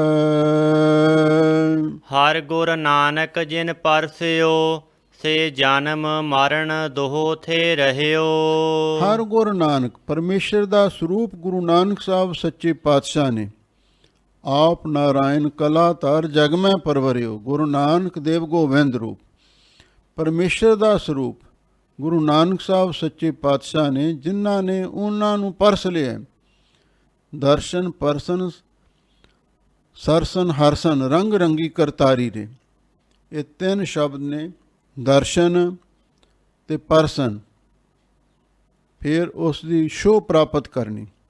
ਸਰਸਨ ਖੁਸ਼ੀ ਖੇੜਾ ਤੇ ਹਰਸਨ ਆਨੰਦ ਪ੍ਰਾਪਤ ਹੁੰਦਾ। ਹਾਜ਼ੂਰ ਫਰਮਾਉਂਦੇ ਨੇ ਵੀ ਜਿਨ੍ਹਾਂ ਨੇ ਗੁਰੂ ਨਾਨਕ ਸਾਹਿਬ ਸੱਚੇ ਪਾਤਸ਼ਾਹ ਦੇ ਚਰਨਾਂ ਦੀ ਸ਼ੋਅ ਪ੍ਰਾਪਤ ਕਰ ਲਈ, ਜਿਹੜਾ ਲੋਹਾ ਮਨੂਰ ਵੀ ਪਾਰਸ ਨੂੰ ਛੋਹ ਗਿਆ, ਉਹ ਸੋਨਾ ਬਣ ਜਾਂਦਾ ਹੈ। ਵੀ ਜਿਨ੍ਹਾਂ ਨੇ ਗੁਰੂ ਨਾਨਕ ਸਾਹਿਬ ਦੇ ਚਰਨਾਂ ਦੀ ਸ਼ੋਅ ਪ੍ਰਾਪਤ ਕਰ ਲਈ, ਸੇ ਜਨਮ ਮਰਨ ਦੋਹ ਥੇ ਰਹਿਓ। ਉਹ ਜਨਮ ਤੇ ਮੌਤ ਦੋਹਾਂ ਤੋਂ ਹੀ ਰਹਿ ਗਿਆ, ਦੋਹਾਂ ਤੋਂ ਬਚ ਗਿਆ। ਭਾਵ ਗੁਰੂ ਨਾਨਕ ਸਾਹਿਬ ਸੱਚੇ ਪਾਤਸ਼ਾਹ ਦੇ ਚਰਨਾਂ ਦੀ ਸ਼ੋਅ ਪ੍ਰਾਪਤ ਕਰਕੇ ਜਨਮ ਮਰਨ ਤੋਂ ਮੁਕਤੀ ਪ੍ਰਾਪਤ ਹੋ ਜਾਂਦੀ ਹੈ। ਸਤ ਸਤ ਹਰ ਸਤ, ਸਤ ਸਤੇ ਸਤ ਭਣੀਐ। ਲਓ ਹੁਣ ਗੁਰੂ ਅਰਜਨ ਦੇਵ ਮਹਾਰਾਜ ਸੱਚੇ ਪਾਤਸ਼ਾਹ 6ਵੇਂ ਸਵਈਏ ਦੇ ਵਿੱਚ ਉਸ ਅਕਾਲ ਪੁਰਖ ਵਾਹਿਗੁਰੂ ਦੀ ਉਸਤਤ ਕਰ ਰਹੇ ਨੇ, ਜਾਂ ਇਉਂ ਕਹਿ ਲਓ ਗੁਰੂ ਨਾਨਕ ਸਾਹਿਬ ਜੀ ਦੀ ਪਰਮੇਸ਼ਰ ਰੂਪ ਕਰਕੇ ਮਹਿਮਾ ਵਡਿਆਈ ਉਚਾਰਨ ਕਰ ਰਹੇ ਹਨ। ਸਤ ਸਤ ਹਰ ਸਤ, ਉਹ ਵਾਹਿਗੁਰੂ ਭੂਤ ਕਾਲ ਦੇ ਵਿੱਚ ਵੀ ਸੱਚਾ ਸੀ, ਵਰਤਮਾਨ ਕਾਲ ਦੇ ਵਿੱਚ ਵੀ ਸੱਚਾ ਹੈ, ਤੇ ਭਵਿੱਖਤ ਨੂੰ ਵੀ ਸੱਚਾ ਹੋਵੇਗਾ। ਤਿੰਨ ਕਾਲ ਨੇ ਨਾ, ਭੂਤ ਭਵਿੱਖ ਵਰਤਮਾਨ। ਸਤ ਸਤ ਹਰ ਸਤ, ਉਹ ਵਾਹਿਗੁਰੂ ਤਿੰਨੇ ਕਾਲਾਂ ਵਿੱਚ ਸੱਚ ਸਰੂਪ ਹੈ। ਸਤ ਸਤੇ ਸਤ ਭਣੀਐ, ਉਹ ਮਨ ਕਰਕੇ ਵੀ ਸੱਚਾ ਹੈ, ਬਾਣੀ ਕਰਕੇ ਵੀ ਸੱਚਾ ਹੈ, ਤੇ ਤਨ ਕਰਕੇ ਵੀ ਸੱਚਾ ਹੈ। ਭਣੀਐ, ਉਹਨੂੰ ਤਿੰਨੇ ਕਾਲ ਮਨ ਬਾਣੀ ਸਰੀਰ ਕਰਕੇ ਸੱਚ ਸਰੂਪ ਹੀ ਭਣੀਐ ਉਚਾਰਨ ਕਰੀਦਾ ਹੈ। ਦੂਸਰ ਆਨ ਨਾ ਅਵਰ, ਪੁਰਖ ਪਉ ਰਾਤਨ ਸੁਣੀਐ। ਹਜ਼ੂਰ ਫਰਮਾਉਂਦੇ ਨੇ, ਉਹ ਪੁਰਖ ਜੋ ਪੁਰੀਆਂ ਪੁਰੀਆਂ ਵਿੱਚ ਖੈ ਆਕਾਸ਼ ਵਾਂਗੂ ਵਿਆਪਕ ਹੈ, ਅਕਾਲ ਪੁਰਖ। ਪਉ ਰਾਤਨ ਸੁਣੀਐ, ਉਹ ਬੜਾ, ਪਉ ਰਾਤਨ ਦਾ ਅਰਥ ਹੈ ਪੁਰਾਣਾ, ਸਨਾਤਨ, ਚਿਰੰਜੀਵੀ ਸੁਣੀਦਾ ਹੈ। ਪਉ ਰਾਤਨ ਦਾ ਅਰਥ ਵੀ ਅਨਾਦਿ ਸਰੂਪ, ਜਿਸ ਦਾ ਪਤਾ ਹੀ ਨਹੀਂ ਕਦੋਂ ਵਾਹਿਗੁਰੂ ਪਰਮੇਸ਼ਰ ਪ੍ਰਗਟ ਹੋਇਆ ਸੀ, ਉਸ ਨੂੰ ਕਹਿੰਦੇ ਨੇ ਪਉ ਰਾਤਨ। ਪੁਰਖ ਪਉ ਰਾਤਨ ਸੁਣੀਐ, ਉਸ ਵਾਹਿਗੁਰੂ ਨੂੰ ਪਉ ਰਾਤਨ, ਪੁਰਾਤਨ, ਪਰਾਚੀਨ, ਅਨਾਦਿ ਸਰੂਪ ਸੁਣੀਦਾ ਹੈ। ਗਰੀਬਨ ਵਾਜ ਸਤਿਗੁਰੂ ਜੀ ਫਰਮਾਉਂਦੇ ਹਨ, ਦੂਸਰ ਆਨ ਨਾ ਅਵਰ, ਉਸ ਵਾਹਿਗੁਰੂ ਪਰਮੇਸ਼ਰ ਵਰਗਾ ਹੋਰ ਕੋਈ ਦੂਸਰਾ ਨਹੀਂ ਹੋ ਸਕਦਾ। ਜੈਸਾ ਤੂੰ ਤੈਸਾ ਤੂੰ ਹੀ, ਕਿਆ ਉਪਮਾ ਦੀਜੈ। ਉਸ ਵਾਹਿਗੁਰੂ ਪਰਮੇਸ਼ਰ ਵਰਗਾ ਹੋਰ ਕੋਈ ਹੈ ਹੀ ਨਹੀਂ। ਇਸੇ ਲਈ ਗਰੀਬਨ ਵਾਜ ਸਤਿਗੁਰੂ ਜੀ ਫਰਮਾਉਂਦੇ ਨੇ, ਉਹ ਵਾਹਿਗੁਰੂ ਅਨਾਦਿ ਸਰੂਪ ਸੁਣੀਦਾ ਹੈ, ਤੇ ਉਹਦੇ ਵਰਗਾ ਕੋਈ ਹੋਰ ਨਾ ਹੋਇਆ, ਤੇ ਨਾ ਹੁਣ ਹੈ, ਤੇ ਨਾ ਹੀ ਅੱਗੇ ਨੂੰ ਹੋਵੇਗਾ। ਅੰਮ੍ਰਿਤ ਹਰਿ ਕੋ ਨਾਮ, ਲੈਤ ਮਨ ਸਭ ਸੁਖ ਪਾਏ। ਉਸ ਵਾਹਿਗੁਰੂ ਪਰਮੇਸ਼ਰ ਦਾ ਨਾਮ ਅੰਮ੍ਰਿਤ ਰੂਪ ਹੈ। ਅੰਮ੍ਰਿਤ ਦੇ ਵੀ ਕਈ ਅਰਥ ਨੇ। ਅੰਮ੍ਰਿਤ ਤੋਂ ਭਾਵ ਹੈ ਬੜਾ ਸੁਆਦਲਾ, ਮਿੱਠਾ। ਵਾਹਿਗੁਰੂ ਦਾ ਨਾਮ ਸਭ ਤੋਂ ਮਿੱਠਾ ਹੈ। ਵਿਖੇ ਬਨ ਫੀਕਾ ਤਿਆਗਰੀ ਸਖੀਏ, ਨਾਮ ਮਹਾਰਸ ਪੀਓ, ਬਿਨ ਰਸ ਚਾਖੇ ਬੁੜ ਗਈ ਸਗਲੀ, ਸੁਖੀ ਨਾ ਹੋ ਬੱਜੀਓ। ਇਹ ਰਸ ਛਾਡੀ ਉਹ ਰਸ ਆਵਾ, ਉਹ ਰਸ ਪੀਆ ਹੈ ਉਹ ਰਸ ਨਹੀਂ ਪਾਵਾ। ਵਾਹਿਗੁਰੂ ਦਾ ਨਾਮ ਅੰਮ੍ਰਿਤ ਵਰਗਾ ਮਿੱਠਾ ਹੈ। ਦੂਸਰਾ, ਅੰਮ੍ਰਿਤ ਹਰਿ ਕੋ ਨਾਮ, ਉਸ ਵਾਹਿਗੁਰੂ ਪਰਮੇਸ਼ਰ ਦਾ ਨਾਮ ਅੰਮ੍ਰਿਤ ਮੌਤ ਦੇ ਡਰ ਨੂੰ ਦੂਰ ਕਰਨ ਵਾਲਾ ਹੈ। ਜਦੋਂ ਕੋਈ ਮਨੁੱਖ ਵਾਹਿਗੁਰੂ ਦਾ ਨਾਮ ਜਪਦਾ ਹੈ ਨਾ, ਸੁਣ ਕੇ ਜੰਮ ਕੇ ਦੂਤ ਨਾ ਹੀ ਤੇਰਾ ਛੱਡ ਜਾਏ, ਉਹਦੇ ਨੇੜੇ ਮੌਤ ਵੀ ਨਹੀਂ ਆ ਸਕਦੀ। ਅੰਮ੍ਰਿਤ ਦਾ ਅਰਥ ਆਤਮਕ ਜੀਵਨ ਵੀ ਹੈ। ਉਸ ਵਾਹਿਗੁਰੂ ਦਾ ਨਾਮ ਸਾਨੂੰ ਆਤਮਕ ਜੀਵਨ, ਜਿਹੜਾ ਸदैवी ਜੀਵਨ ਹੈ, ਜੀਵਨਾ ਸਫਲ ਜੀਵਨ, ਹਰ ਜਪ ਜਪ ਸਤ ਜੀਵਨਾ, ਉਹ ਜਿਹੜਾ ਆਤਮਕ ਜੀਵਨ ਹੈ, ਅਮਰ ਜੀਵਨ ਹੈ, ਤੇ ਉਹ ਨਾਮ ਦੁਆਰਾ ਪ੍ਰਾਪਤ ਹੁੰਦਾ। ਤੇ ਅੰਮ੍ਰਿਤ ਦਾ ਅਰਥ ਵਾਹਿਗੁਰੂ ਪਰਮੇਸ਼ਰ ਵੀ ਹੈ। ਅੰਮ੍ਰਿਤ ਜਿਹੜਾ ਕਦੀ ਮਰਦਾ ਨਹੀਂ, ਐਸਾ ਜੋ ਅਕਾਲ ਪੁਰਖ ਹੈ। ਅੰਮ੍ਰਿਤ ਹਰਿ ਕੋ ਨਾਮ, ਉਸ ਦਾ ਨਾਮ ਵੀ ਅੰਮ੍ਰਿਤ ਵਾਹਿਗੁਰੂ ਪਰਮੇਸ਼ਰ ਦਾ ਸਰੂਪ ਹੀ ਹੈ। ਨਾਮ ਤੇ ਨਾਮੀਆਂ ਭੇਦ ਹੁੰਦੇ ਨੇ। ਲੈਤ ਮਨ ਸਭ ਸੁਖ ਪਾਏ, ਜਿਹੜਾ ਉਸ ਵਾਹਿਗੁਰੂ ਦਾ ਅੰਮ੍ਰਿਤ ਰੂਪ ਨਾਮ ਲੈਤ ਦਾ ਅਰਥ ਲੈਂਦਾ ਹੈ, ਭਾਵ ਜਪਦਾ ਹੈ, ਮਨ ਸਭ ਸੁਖ ਪਾਏ, ਉਹ ਮਨ ਵਿੱਚ ਸਾਰੇ ਸੁੱਖਾਂ ਨੂੰ ਪ੍ਰਾਪਤ ਕਰ ਲੈਂਦੇ। ਹਾਲਤ ਸੁਖ, ਪਾਲਤ ਸੁਖ, ਨਿਤ ਸੁਖ ਸਿਮਰਨੋ, ਨਾਮ ਗੋਬਿੰਦ ਕਾ ਸਦਾ ਲੀਜੈ। ਨਾਮ ਦੁਆਰਾ ਸਾਰੇ ਸੁਖ ਪ੍ਰਾਪਤ ਹੋ ਜਾਂਦੇ ਹਨ। ਜਿਹ ਰਸਨ ਚਾਖਿਓ, ਤਿਹ ਜਨ ਤ੍ਰਿਪਤ ਅਗਾਏ। ਜਿਸ ਮਨੁੱਖ ਨੇ, ਜਿਸ ਮਹਾਂਪੁਰਖ ਨੇ ਉਸ ਨਾਮ ਦੇ ਅੰਮ੍ਰਿਤ ਰਸ ਨੂੰ ਰਸਨਾ ਦੁਆਰਾ ਚਖਿਆ ਹੈ। ਆਪਾਂ ਕੋਈ ਵੀ ਜਦੋਂ ਪਦਾਰਥ ਦਾ ਸਵਾਦ ਚਖਦੇ ਹਾਂ, ਰਸਨਾ ਦੁਆਰਾ ਹੀ ਉਸ ਦਾ ਪਤਾ ਲੱਗਦਾ ਹੈ, ਇਹ ਮਿੱਠਾ ਹੈ ਜਾਂ ਫਿੱਕਾ ਹੈ, ਖੱਟਾ ਹੈ ਜਾਂ ਕੌੜਾ ਹੈ। ਰਸਨਾ ਨਾਲ ਚਖ ਕੇ ਪਤਾ ਲੱਗਦਾ। ਹਾਜ਼ੂਰ ਕਹਿੰਦੇ ਨੇ, ਜਿਨ੍ਹਾਂ ਨੇ ਰਸਨਾ ਦੁਆਰਾ ਵਾਹਿਗੁਰੂ ਦਾ ਨਾਮ ਜਪਿਆ ਤੇ ਨਾਮ ਦੇ ਰਸ ਨੂੰ ਚਖਿਆ ਹੈ, ਤਿਹ ਜਨ ਤ੍ਰਿਪਤ ਅਗਾਏ, ਉਹ ਜਨ ਗੁਰਮੁਖ ਪਿਆਰੇ। ਮਨ ਕਰਕੇ ਵੀ ਤ੍ਰਿਪਤ ਹੋ ਗਏ ਨੇ ਤੇ ਬਾਣੀ ਕਰਕੇ ਵੀ ਐਨ ਰੱਜ ਗਏ ਨੇ। ਇੰਦਰੀਆਂ ਵੀ ਉਹਨਾਂ ਦੀਆਂ ਤ੍ਰਿਪਤ ਹੋ ਜਾਂਦੀਆਂ ਨੇ ਤੇ ਮਨ ਵੀ ਰੱਜ ਜਾਂਦਾ। ਨਾ ਆਸਾ ਤ੍ਰਿਸ਼ਨਾ ਦੀ ਭੁੱਖ ਪਿਆਸ ਉਹਨਾਂ ਦੀ ਅੰਦਰ ਰਹਿੰਦੀ ਹੀ ਨਹੀਂ। ਜਿਨ੍ਹਾਂ ਨੇ ਅੰਮ੍ਰਿਤ ਨਾਮ ਦੇ ਅੰਮ੍ਰਿਤ ਰਸ ਨੂੰ ਚਖ ਲਿਆ, ਉਹ ਮਨ ਕਰਕੇ, ਬਾਣੀ ਕਰਕੇ, ਸਰੀਰ ਕਰਕੇ ਐਨ ਤ੍ਰਿਪਤ ਹੋ ਜਾਂਦੇ ਹਨ। ਜਿਹ ਠਾਕੁਰ ਸੋ ਪ੍ਰਸੰਨ ਭਇਓ, ਸਤ ਸੰਗਤ ਤਿਹ ਪਿਆਰ। ਲੋ ਗੁਰੂ ਅਰਜਨ ਦੇਵ ਮਹਾਰਾਜ ਸੱਚੇ ਪਾਤਸ਼ਾਹ ਫਰਮਾਉਂਦੇ ਨੇ, ਜਿਨ੍ਹਾਂ ਤੇ ਉਹ ਠਾਕੁਰ ਮਾਲਕ ਇੱਕ ਅੱਖਰੀ ਕੋਸ਼ ਦੇ ਅਨੁਸਾਰ ਮਹਾਂਪੁਰਖ ਠਾਕੁਰ ਦਾ ਅਰਥ ਕਰਦੇ ਸਨ।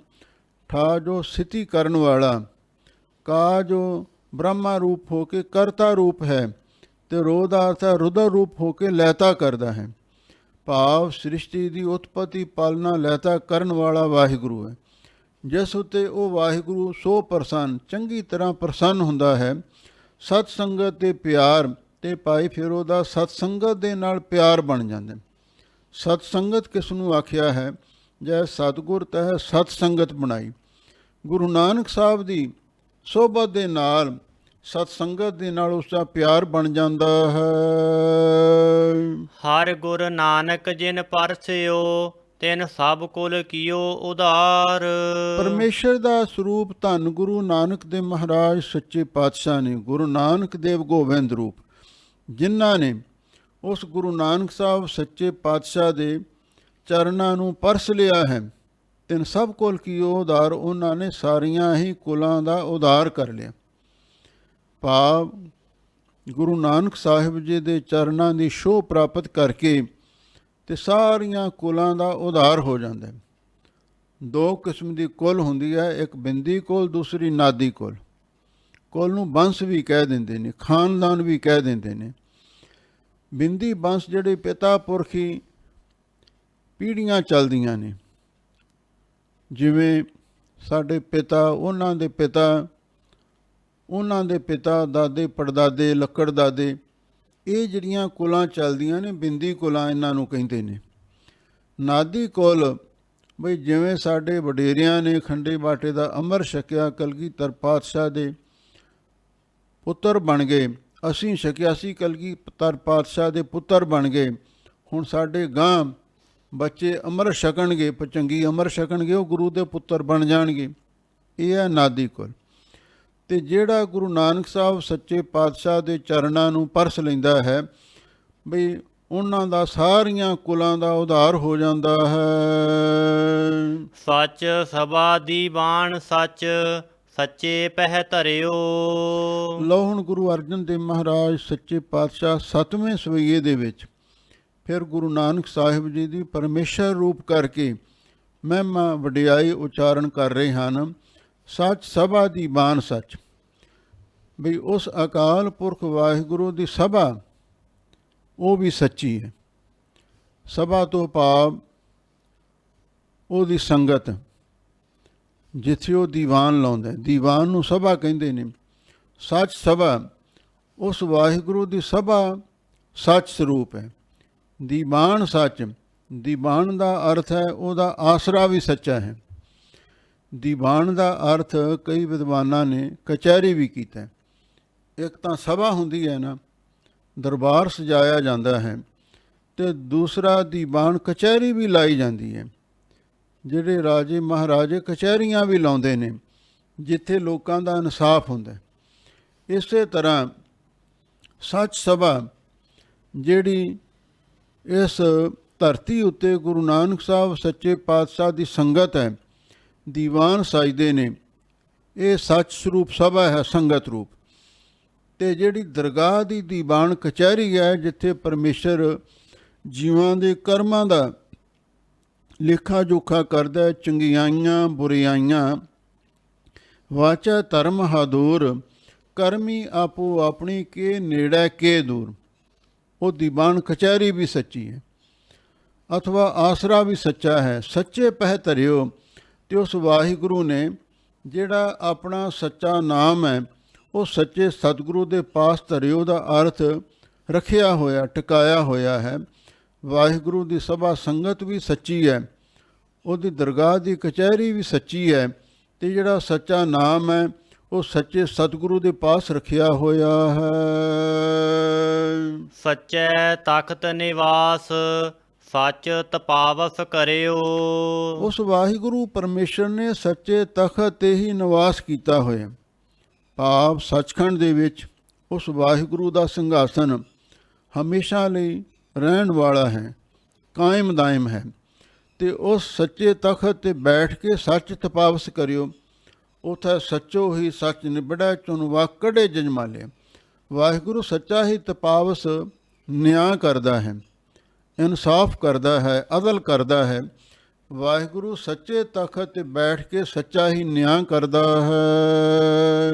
ਸੱਚ ਸਿਰਜਿਓ ਸੰਸਾਰ ਆਪ ਅਭੁੱਲ ਨਾ ਭੁੱਲੋ। ਉਹ ਸੱਚ ਸਰੂਪ ਵਾਹਿਗੁਰੂ ਪਰਮੇਸ਼ਰ ਨੇ ਆਪ ਹੀ ਸਾਰੇ ਸੰਸਾਰ ਦੀ ਸਿਰਜਿਓ ਦਾ ਅਰਥ ਹੈ ਸਿਰਜਣਾ ਕੀਤੀ ਹੈ, ਰਚਨਾ ਕੀਤੀ ਹੈ, ਉਤਪੱਤੀ ਕੀਤੀ ਹੈ। ਕੀਤਾ ਪਸਾਓ ਏਕੋ ਕੁਆਓ, ਤਿਸਤੇ ਹੋਏ ਲਖ ਦਰਿਆਓ। ਓੰਕਾਰ ਬ੍ਰਹਮਾ ਉਤਪਤ, ਓੰਕਾਰ ਕੀਆ ਜਨ ਚਿਤ। ਓੰਕਾਰ ਸੈਲ ਜੁਗ ਪਏ, ਓੰਕਾਰ ਬੇਦ ਨਿਰਮੈ। ਇਉਂ ਸੱਚ ਸਿਰਜਿਓ ਸੰਸਾਰ। ਉਹ ਸੱਚ ਸਰੂਪ ਵਾਹਿਗੁਰੂ ਨੇ ਸਾਰੇ ਸੰਸਾਰ ਦੀ ਸਿਰਜਣਾ ਕੀਤੀ ਹੈ। ਆਪ ਅਭੁੱਲ ਨਾ ਭੁੱਲੋ। ਉਹ ਵਾਹਿਗੁਰੂ ਆਪ ਅਭੁੱਲ ਹੈ ਤੇ ਕਦੀ ਭੁੱਲਦਾ ਨਹੀਂ। ਦੂਜੇ ਪਾਸੇ ਇਹ ਵੀ ਸਤਿਗੁਰੂ ਮਹਾਰਾਜ ਦੇ ਬਚਨ ਆਉਂਦੇ ਨੇ, ਭੁੱਲਣ ਅੰਦਰ ਸਭ ਕੋ ਅਭੁੱਲ ਗੁਰੂ ਕਰਤਾਰ। ਬਾਕੀ ਤਾਂ ਸਾਰੇ ਜੀਵ ਭੁੱਲਣਹਾਰ ਨੇ, ਕੋਈ ਨਾ ਕੋਈ ਗਲਤੀ ਭੁੱਲ ਚੁੱਕ ਹਰ ਇੱਕ ਤੋਂ ਹੋ ਹੀ ਜਾਂਦੀ ਹੈ। ਪਰ ਗੁਰੂ ਤੇ ਪਰਮੇਸ਼ਰ ਦੋਵੇਂ ਅਭੁੱਲ ਨੇ, ਤੇ ਗੁਰੂ ਪਰਮੇਸ਼ਰ ਦਾ ਰੂਪ ਨੇ ਤੇ ਪਰਮੇਸ਼ਰ ਨੇ ਗੁਰੂ ਸਰੂਪ ਧਾਰਨ ਕੀਤਾ ਹੋਇਆ। ਉਹ ਦੋਵੇਂ ਓਤ ਪੋਤ ਨੇ, ਇੱਕ ਰੂਪ ਨੇ। ਗੁਰ ਪਰਮੇਸ਼ਰ ਏਕੋ ਜਾਨ। ਇਸ ਵਾਸਤੇ ਹਜ਼ੂਰ ਫਰਮਾਉਂਦੇ ਹਨ ਵੀ ਉਹ ਵਾਹਿਗੁਰੂ ਪਰਮੇਸ਼ਰ ਨੇ ਆਪ ਹੀ ਸਾਰੇ ਸੰਸਾਰ ਦੀ ਰਚਨਾ ਕੀਤੀ ਹੈ, ਤੇ ਆਪ ਹੀ ਉਹ ਭੁੱਲ ਹੈ ਤੇ ਕਦੀ ਭੁੱਲਦਾ ਨਹੀਂ ਹੈ। ਰਤਨ ਨਾਮ ਅਪਾਰ ਕੀਮ ਨਹਿ ਪਵੈ ਅਮੁੱਲੋ। ਕੀਮ ਨਾਹੋ ਔਂਕੜ ਦੇ ਨਾਲ। ਗਰੀਬ ਨਿਵਾਜ ਸਤਿਗੁਰੂ ਜੀ ਫਰਮਾਉਂਦੇ ਹਨ, ਰਤਨ ਨਾਮ ਅਪਾਰ। ਉਸ ਵਾਹਿਗੁਰੂ ਪਰਮੇਸ਼ਰ ਦਾ ਨਾਮ ਅਪਾਰ ਦਾ ਅਰਥ ਹੈ ਬਹੁਤ ਕੀਮਤੀ, ਰਤਨ ਵਰਗਾ ਹੈ। ਮੇਰਾ ਹੀਰ ਹੈ ਰਤਨ, ਮੇਰਾ ਹੀਰ ਹੈ ਰਤਨ ਨਾਮ ਹਰ ਬਸਿਆ। ਗੁਰ ਹਾਥ ਧਰਿਓ ਮੇਰਾ ਮੱਥ। ਨਾਮ ਅਮੋਲਕ ਰਤਨ ਹੈ। ਬਹੁ ਸ਼ਾਸਤਰ ਬਹੁ ਸਿਮਰਤੀ, ਪੇਖੇ ਸਰਬ ਟੰਡੋਲ। ਪੂਜਸ ਨਾਹੀ ਹਰ ਹਰੇ, ਨਾਨਕ ਨਾਮ ਅਮੋਲ। ਇਹ ਨਾਮ ਅਮੋਲਕ ਰਤਨ ਹੈ। ਕੀਮ ਨਹੁ ਪਵੈ ਅਮੁੱਲੋ। ਇਹਦੀ ਕਦੀ ਕੀਮਤ ਪੈ ਹੀ ਨਹੀਂ ਸਕਦੀ। ਨਾਮ ਦੀ ਕੀਮਤ ਕੋਈ ਚੁਕਾ ਹੀ ਨਹੀਂ ਸਕਦਾ। ਅਮੁੱਲੋ ਇਹ ਹੈ ਹੀ ਅਮੋਲਕ। ਜਿਹੜਾ ਅਮੁੱਲੋ ਸ਼ਬਦ ਦਾ ਅਰਥ ਹੈ ਅਮੋਲਕ। ਹਰ ਆਪ ਅਮੋਲਕ ਹੈ, ਮੁੱਲ ਨਾ ਪਾਇਆ ਜਾਏ। ਉਹ ਵਾਹਿਗੁਰੂ ਆਪ ਵੀ ਅਮੋਲਕ ਹੈ ਤੇ ਉਹਦਾ ਨਾਮ ਵੀ ਅਮੋਲਕ ਹੈ। ਉਹਦੀ ਵੀ ਕੋਈ ਕੀਮਤ ਨਹੀਂ ਪਾ ਸਕਦਾ। ਜਿਹੇ ਕਿਰਪਾਲ ਹੋਇਓ ਗੋਬਿੰਦ ਸਰਬ ਸੁਖ ਤਿਨਹੂ ਪਾਏ। ਕਬੀਰ ਭਗਤ ਜੀ ਦੇ ਕੋਲੇ ਇੱਕ ਸ਼ਾਹੂਕਾਰ ਆਇਆ, ਆ ਕੇ ਕਹਿਣ ਲੱਗਾ, ਮਹਾਰਾਜ ਤੁਹਾਡੀ ਬੜੀ ਦੁਨੀਆ ਦੇ ਵਿੱਚ ਜੈ ਜੈਕਾਰ ਹੋ ਰਹੀ ਹੈ। ਹਰ ਮਨ ਤਨ ਵਸਿਆ ਸੋਈ, ਜੈ ਜੈਕਾਰ ਕਰੇ ਸਭ ਕੋਈ। ਮੇਰੇ ਕੋਲੇ ਇੰਨਾ ਤਨ ਹੈ, ਮੈਂ ਕਰੋੜਾਪਤੀ ਹਾਂ, ਮੇਰੀ ਇੰਨੀ ਸੋਭਾ ਨਹੀਂ ਹੁੰਦੀ ਜਿੰਨੀ ਤੁਹਾਡੀ ਹੋ ਰਹੀ ਹੈ। ਤੁਹਾਡੇ ਕੋਲੇ ਉਹ ਕਿਹੜੀ ਚੀਜ਼ ਹੈ, ਕਿਹੜਾ ਮੰਤਰ ਹੈ ਜਿਸ ਕਰਕੇ ਤੁਹਾਡੀ ਸੋਭਾ ਹੋ ਰਹੀ ਹੈ। ਭਗਤ ਕਬੀਰ ਜੀ ਕਹਿਣ ਲੱਗੇ, ਨਾਮ ਦੀ ਵਡਿਆਈ ਹੈ। ਸਭ ਵਡਿਆਈਆਂ ਹਰ ਨਾਮ ਵਿੱਚ, ਹਰ ਗੁਰਮੁਖ ਤੇ ਆਈਐ। ਜੇ ਵਸਤ ਮੰਗੀਐ ਸਾਈ ਪਾਈਐ, ਜੇ ਨਾਮ ਚਿਤ ਲਾਈਐ। ਇਹ ਨਾਮ ਕਰਕੇ ਵਡਿਆਈ ਹੈ। ਉਹ ਸ਼ਾਹੂਕਾਰ ਕਹਿਣ ਲੱਗਾ, ਉਹ ਨਾਮ ਫਿਰ ਮੈਨੂੰ ਵੀ ਦੇ ਦਿਓ। ਜੇ ਨਾਮ ਦੇ ਨਾਲ ਇੰਨੀ ਵਡਿਆਈ ਪ੍ਰਾਪਤ ਹੁੰਦੀ ਹੈ, ਫਿਰ ਉਹ ਨਾਮ ਮੈਨੂੰ ਵੀ ਦੇ ਦਿਓ। ਤਾਂ ਭਗਤ ਕਬੀਰ ਜੀ ਕਹਿਣ ਲੱਗੇ, ਦੱਸ ਮੁੱਲ ਕੀ ਦੇਵੇਂਗਾ? ਕਹਿਣ ਲੱਗਾ, ਜੋ ਹੁਕਮ ਕਰੋ। ਕਹਿੰਦੇ, ਚੰਗਾ ਪਹਿਲਾਂ ਮੁੱਲ ਲੈ ਕੇ ਆ, ਕੀਮਤ ਲੈ ਕੇ ਆ। ਘਰੇ ਗਿਆ, ਸੋਨੇ ਦੀਆਂ ਮੋਹਰਾਂ ਦਾ ਥਾਲ ਭਰ ਕੇ ਲੈ ਆਇਆ। ਕਹਿੰਦਾ, ਆਹ ਲਓ ਜੀ ਨਾਮ ਦੀ ਭੇਟਾ, ਨਾਮ ਦੀ ਕੀਮਤ, ਨਾਮ ਦਾ ਮੁੱਲ। ਤਾਂ ਉਸ ਵੇਲੇ ਭਗਤ ਕਬੀਰ ਜੀ ਨੇ ਬੜੇ ਵੈਰਾਗ ਤੇ ਪ੍ਰੇਮ ਦੇ ਵਿੱਚ ਇਹ ਬਚਨ ਕਹੇ ਸਨ। ਕੰਚਨ ਸਿਉ ਪਾਈਐ ਨਹੀਂ ਤੋਲ, ਮਨ ਦੇ RAM ਲਿਆ ਹੈ ਮੋਲ। ਸੋਨੇ ਦੇ ਬਦਲੇ ਕਦੇ ਕਿਸੇ ਨੂੰ ਰੱਬ ਨਹੀਂ ਮਿਲਦਾ ਤੇ ਨਾ ਹੀ ਉਸ ਦਾ ਨਾਮ ਪ੍ਰਾਪਤ ਹੁੰਦਾ। ਮਨ ਦੇਣਾ ਪੈਂਦਾ, ਜਿਹੜਾ ਮਨ ਦੇਵੇ, ਮਨ ਦੇਣਾ ਸਭ ਤੋਂ ਔਖਾ ਹੈ। ਤੇ ਇਸੇ ਕਰਕੇ ਵਾਹਿਗੁਰੂ ਪਰਮੇਸ਼ਰ ਦਾ ਨਾਮ ਸਾਨੂੰ ਪ੍ਰਾਪਤ ਨਹੀਂ ਹੁੰਦਾ। ਮਹਾਂਪੁਰਖ ਦ੍ਰਿਸ਼ਟਾਂਤ ਦਿੰਦੇ ਸਨ, ਜਿਵੇਂ ਆਪਾਂ ਕੋਈ ਦੁਕਾਨ ਤੋਂ ਸੌਦਾ ਲੈਣਾ ਹੋਵੇ, ਉਹਦੀ ਕੀਮਤ ਤਾਂ ਦੇਣੀ ਪੈਂਦੀ ਹੈ ਨਾ। ਬਿਨਾਂ ਕੀਮਤ ਤੋਂ ਕੋਈ ਚੀਜ਼ ਸਾਨੂੰ ਮਿਲ ਨਹੀਂ ਸਕਦੀ। ਤੇ ਜੇ ਨਾਮ ਦਾ ਰਤਨ ਵਿਹਾਜਣਾ ਹੈ, ਉਹਦੇ ਲਈ ਤਨ ਮਨ ਧਨ ਇਹ ਗੁਰੂ ਨੂੰ ਅਰਪਣ ਕਰਨਾ ਪੈਂਦਾ। ਅਸੀਂ ਤਨ ਵੀ ਤੇ ਧਨ ਵੀ ਕੁਝ ਨਾ ਕੁਝ ਗੁਰੂ ਨੂੰ ਅਰਪਣ ਕਰ ਦਿੰਦੇ ਹਾਂ, ਪਰ ਮਨ ਨਹੀਂ ਭੇਟਾ ਕਰਦੇ। ਇਸੇ ਲਈ ਉਹ ਅਸਲੀ ਦਾਤ ਨਾਮ ਦੀ ਉਹ ਸਾਡੇ ਅੰਦਰ ਵਸਦੀ ਨਹੀਂ ਤੇ ਅਸੀਂ ਖਾਲੀ ਖਾਲੀ ਰਹਿ ਜਾਂਦੇ ਹਾਂ। ਭਾਵੇਂ ਅੰਮ੍ਰਿਤ ਵੀ ਛਕ ਲੈਂਦੇ ਹਾਂ, ਗੁਰੂ ਵਾਲੇ ਵੀ ਬਣ ਜਾਂਦੇ ਹਾਂ, ਪਰ ਅੰਦਰ ਨਾਮ ਨਹੀਂ ਟਿਕਦਾ। ਕਿਉਂ? ਮਨ ਨਹੀਂ ਦਿੱਤਾ। ਜੇ ਮਨ ਗੁਰੂ ਨੂੰ ਦੇਵਾਂਗੇ ਨਾਮ ਦਾ ਰੰਗ ਤੇ ਫਿਰ ਹੀ ਚੜ੍ਹਨਾ ਹੈ ਨਾ।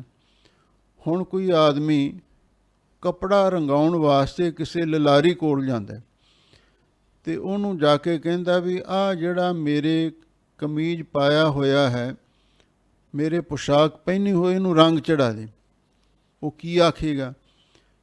ਫਿਰ ਇਸ ਨੂੰ ਲਾਹ ਕੇ ਧੋ ਕੇ ਸਵਾਰ ਕੇ ਮੈਨੂੰ ਦੇ, ਫਿਰ ਮੈਂ ਇਸ ਨੂੰ ਰੰਗ ਚੜਾ ਦੇਵਾਂਗਾ। ਤੇ ਜੇ ਹੁਣ ਆਦਮੀ ਉੱਥੇ ਇਹ ਗੱਲ ਆਖੇ ਮੈਂ ਲਾਹ ਨਹੀਂ ਸਕਦਾ, ਮੈਂ ਦੇ ਨਹੀਂ ਸਕਦਾ, ਇਹਨੂੰ ਆਈ ਰੰਗ ਚੜਾ ਦੇ, ਆਈ ਥੋੜ੍ਹਾ ਰੰਗ ਚੜ੍ਹੇਗਾ। ਹੁਣ ਕੱਪੜਾ ਪਾਇਆ ਉਹਨੂੰ ਰੰਗ ਨਹੀਂ ਚੜ੍ਹ ਸਕਦਾ, ਲਾ ਕੇ ਦੇਣਾ ਪੈਂਦਾ, ਫਿਰ ਹੀ ਲਲਾਰੀ ਰੰਗ ਚੜ੍ਹਾਉਂਦਾ। ਇਸੇ ਤਰ੍ਹਾਂ ਅਸੀਂ ਗੁਰੂ ਨੂੰ ਮਨ ਰੂਪੀ ਕੱਪੜਾ ਦਿੰਦੇ ਹੀ ਨਹੀਂ ਤੇ ਉਹਨੂੰ ਨਾਮ ਦਾ ਰੰਗ ਕਿਵੇਂ ਚੜ੍ਹੇ? ਕੱਪੜਾ ਤੇ ਸਾਡੇ ਪਾਇਆ ਹੋਇਆ, ਸਾਡੇ ਕੋਲ ਹੀ ਰੱਖਿਆ ਹੋਇਆ, ਇਸੇ ਲਈ ਉਸ ਨੂੰ ਰੰਗ ਨਹੀਂ ਚੜ੍ਹਦਾ। ਭਗਤ ਕਬੀਰ ਜੀ ਕਹਿਣ ਲੱਗੇ, ਸ਼ਾਹੂਕਾਰ ਨੂੰ ਭਲਿਆ ਲੋਕਾ, ਸੋਨੇ ਦੇ ਬਦਲੇ ਰੱਬ ਦਾ ਨਾਮ ਨਹੀਂ ਮਿਲ ਸਕਦਾ। ਇਹਦੇ ਵਾਸਤੇ ਮਨ ਦੇਣਾ ਪੈਂਦਾ, ਸਿਰ ਵੀ ਦੇਣਾ ਪੈਂਦਾ, ਸਭ ਕੁਛ ਭੇਟ ਕਰਨਾ ਪੈਂਦਾ। ਇਸ ਲਈ ਵਾਹਿਗੁਰੂ ਦੇ ਨਾਮ ਦੀ ਕੀਮਤ ਬਹੁਤ ਵੱਡੀ ਹੈ ਤੇ ਕੋਈ ਇਸ ਦੀ ਕੀਮਤ ਪਾ ਹੀ ਨਹੀਂ ਸਕਦਾ। ਜਿਹ ਕਿਰਪਾਲ ਹੋਇਓ ਗੋਬਿੰਦ, ਸਰਬ ਸੁਖ ਤਿਨਹੂ ਪਾਏ। ਲੋ ਜਿਨ੍ਹਾਂ ਤੇ ਉਹ ਗੋਬਿੰਦ ਗੋ ਇੰਦਰੀਆਂ ਦਾ ਬਿੰਦ ਪ੍ਰਕਾਸ਼ਕ ਜੋ ਅਕਾਲ ਪੁਰਖ ਹੈ, ਕਿਰਪਾਲ ਹੋਇਓ, ਪ੍ਰਸੰਨ ਹੋਇਆ ਹੈ, ਸਰਬ ਸੁਖ ਤਿਨਹੂ ਪਾਈ, ਵੀ ਉਸੇ ਨੇ ਸਾਰੇ ਸੁਖ ਲੋਕ ਤੇ ਪਰਲੋਕ ਦੇ ਪ੍ਰਾਪਤ ਕਰ ਲਏ। ਹਰ ਗੁਰ ਨਾਨਕ ਜਿਨ ਪਰਸਿਓ, ਤੇ ਬਹੁੜ ਫਿਰ ਜੋਨ ਨਾ ਆਏ। ਲੋ ਪਰਮੇਸ਼ਰ ਦਾ ਸਰੂਪ ਗੁਰੂ ਨਾਨਕ ਸਾਹਿਬ ਸੱਚੇ ਪਾਤਸ਼ਾਹ ਨੇ, ਜਿਨ੍ਹਾਂ ਨੇ ਗੁਰੂ ਦੇ ਚਰਨਾਂ ਦੀ ਸ਼ੋਭ ਪ੍ਰਾਪਤ ਕਰ ਲਈ ਤੇ ਬਹੁੜ ਫਿਰ ਜੋਨ ਨਾ ਆਏ। ਉਹ ਮੁੜ ਕੇ ਦੁਬਾਰਾ ਗਰਭ ਜੋਨੀ ਵਿੱਚ ਨਹੀਂ ਆਏ ਤੇ ਨਾ ਹੀ 84 ਲੱਖ ਜੂਨਾਂ ਦੇ ਵਿੱਚ ਭਟਕਦੇ ਹਨ। ਕਵਨ ਜੋਗ ਕੌਣ ਗਿਆਨ ਧਿਆਨ, ਕਵਨ ਬਿਦ ਉਸਤਤ ਕਰੀਐ। ਲਓ ਹੁਣ ਅੱਗੇ ਫੇਰ ਗੁਰੂ ਅਰਜਨ ਦੇਵ ਮਹਾਰਾਜ ਸੱਚੇ ਪਾਤਸ਼ਾਹ ਪਰਮੇਸ਼ਰ ਰੂਪ ਕਰਕੇ ਗੁਰੂ ਨਾਨਕ ਸਾਹਿਬ ਜੀ ਦੀ ਮਹਿਮਾ ਉਚਾਰਨ ਕਰਦੇ ਨੇ ਤੇ ਭੱਟਾਂ ਨੂੰ ਸਮਝਾ ਰਹੇ ਨੇ ਵੀ ਗੁਰੂ ਨਾਨਕ ਸਾਹਿਬ ਦੀ ਉਸਤਤ ਤੁਸੀਂ ਵੀ ਇਸ ਤਰ੍ਹਾਂ ਉਚਾਰਨ ਕਰਨੀ ਆ ਵੀ ਪਰਮੇਸ਼ਰ ਰੂਪ ਹੀ ਨੇ। ਕਵਨ ਜੋ ਕੌਣ ਗਿਆਨ ਧਿਆਨ, ਉਹ ਕਿਹੜਾ ਯੋਗ ਹੈ ਜਿਸ ਦੇ ਨਾਲ ਵਾਹਿਗੁਰੂ ਦੀ ਪ੍ਰਾਪਤੀ ਹੋਵੇ। ਯੋਗ ਕਈ ਪ੍ਰਕਾਰ ਦੇ ਨੇ, ਹਠ ਯੋਗ ਹੈ, ਕਰਮ ਯੋਗ ਹੈ, ਲੈ ਯੋਗ ਹੈ, ਭਗਤ ਯੋਗ ਹੈ, ਗਿਆਨ ਯੋਗ ਹੈ, ਰਾਜ ਯੋਗ ਹੈ। ਯੋਗ ਕਈ ਪ੍ਰਕਾਰ ਦੇ ਨੇ, ਪਰ ਉਹ ਕਿਹੜਾ ਯੋਗ ਹੈ ਜਿਸ ਦੇ ਨਾਲ ਵਾਹਿਗੁਰੂ ਦੀ ਪ੍ਰਾਪਤੀ ਹੋਵੇ। ਕੌਣ ਗਿਆਨ ਧਿਆਨ ਤੇ ਕਿਹੜਾ ਗਿਆਨ ਧਿਆਨ ਹੈ? ਕਿਉਂਕਿ ਸੰਖੀਆਂ ਦੇ ਗਿਆਨ ਤੇ ਯੋਗੀਆਂ ਦੇ ਪਤੰਜਲੀਆਂ ਦੇ ਧਿਆਨ ਕਈ ਪ੍ਰਕਾਰ ਦੇ ਲਿਖੇ ਹੋਏ ਨੇ। ਉਹ ਕਿਹੜਾ ਯੋਗ ਹੈ ਤੇ ਕਿਹੜਾ ਗਿਆਨ ਹੈ ਤੇ ਕਿਹੜਾ ਧਿਆਨ ਹੈ ਜਿਸ ਦੁਆਰਾ ਵਾਹਿਗੁਰੂ ਦੀ ਪ੍ਰਾਪਤੀ ਹੋਵੇ। ਕਵਨ ਵਿਧ ਉਸਤਤ ਕਰੀਐ, ਉਹ ਕਿਹੜੀ ਵਿਧੀ ਤਰਕੀਬ ਹੈ ਜਿਸ ਦੇ ਨਾਲ ਉਸ ਵਾਹਿਗੁਰੂ ਪਰਮੇਸ਼ਰ ਦੀ ਉਸਤਤ ਉਚਾਰਨ ਕੀਤੀ ਜਾਵੇ।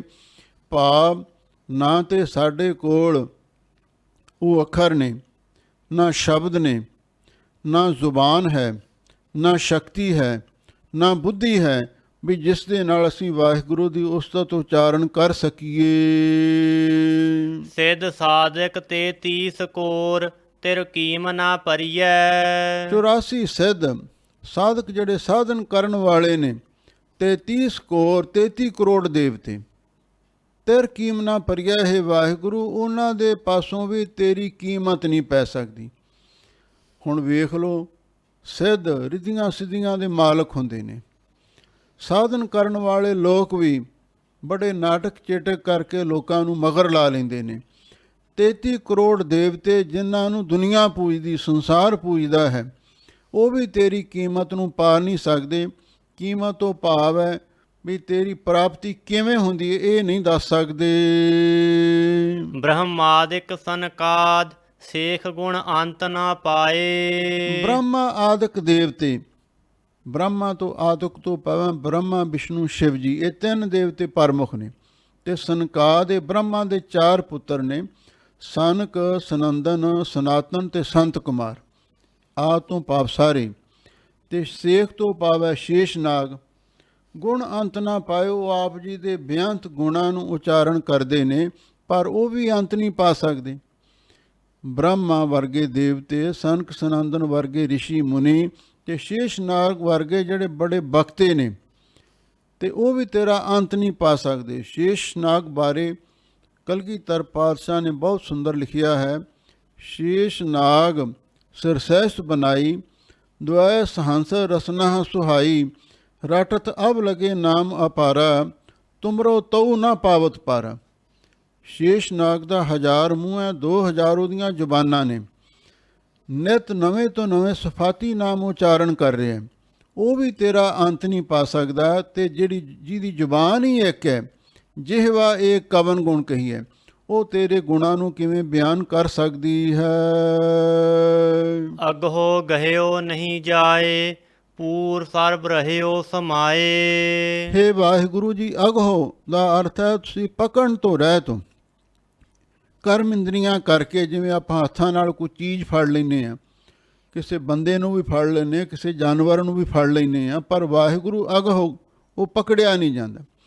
ਉਹ ਅਗਹੋ ਪਕੜਨ ਤੋਂ ਰਹਿਤ ਹੈ, ਗਹਿਓ ਨਹੀਂ ਜਾਏ, ਕਿਸੇ ਕੋਲੋਂ ਪਕੜਿਆ ਨਹੀਂ ਜਾਂਦਾ। ਭਾਵ ਉਹਨੂੰ ਕਰਮ ਇੰਦਰੀਆਂ ਤੇ ਗਿਆਨ ਇੰਦਰੀਆਂ ਵੀ ਗ੍ਰਹਿਣ ਨਹੀਂ ਕਰ ਸਕਦੀਆਂ।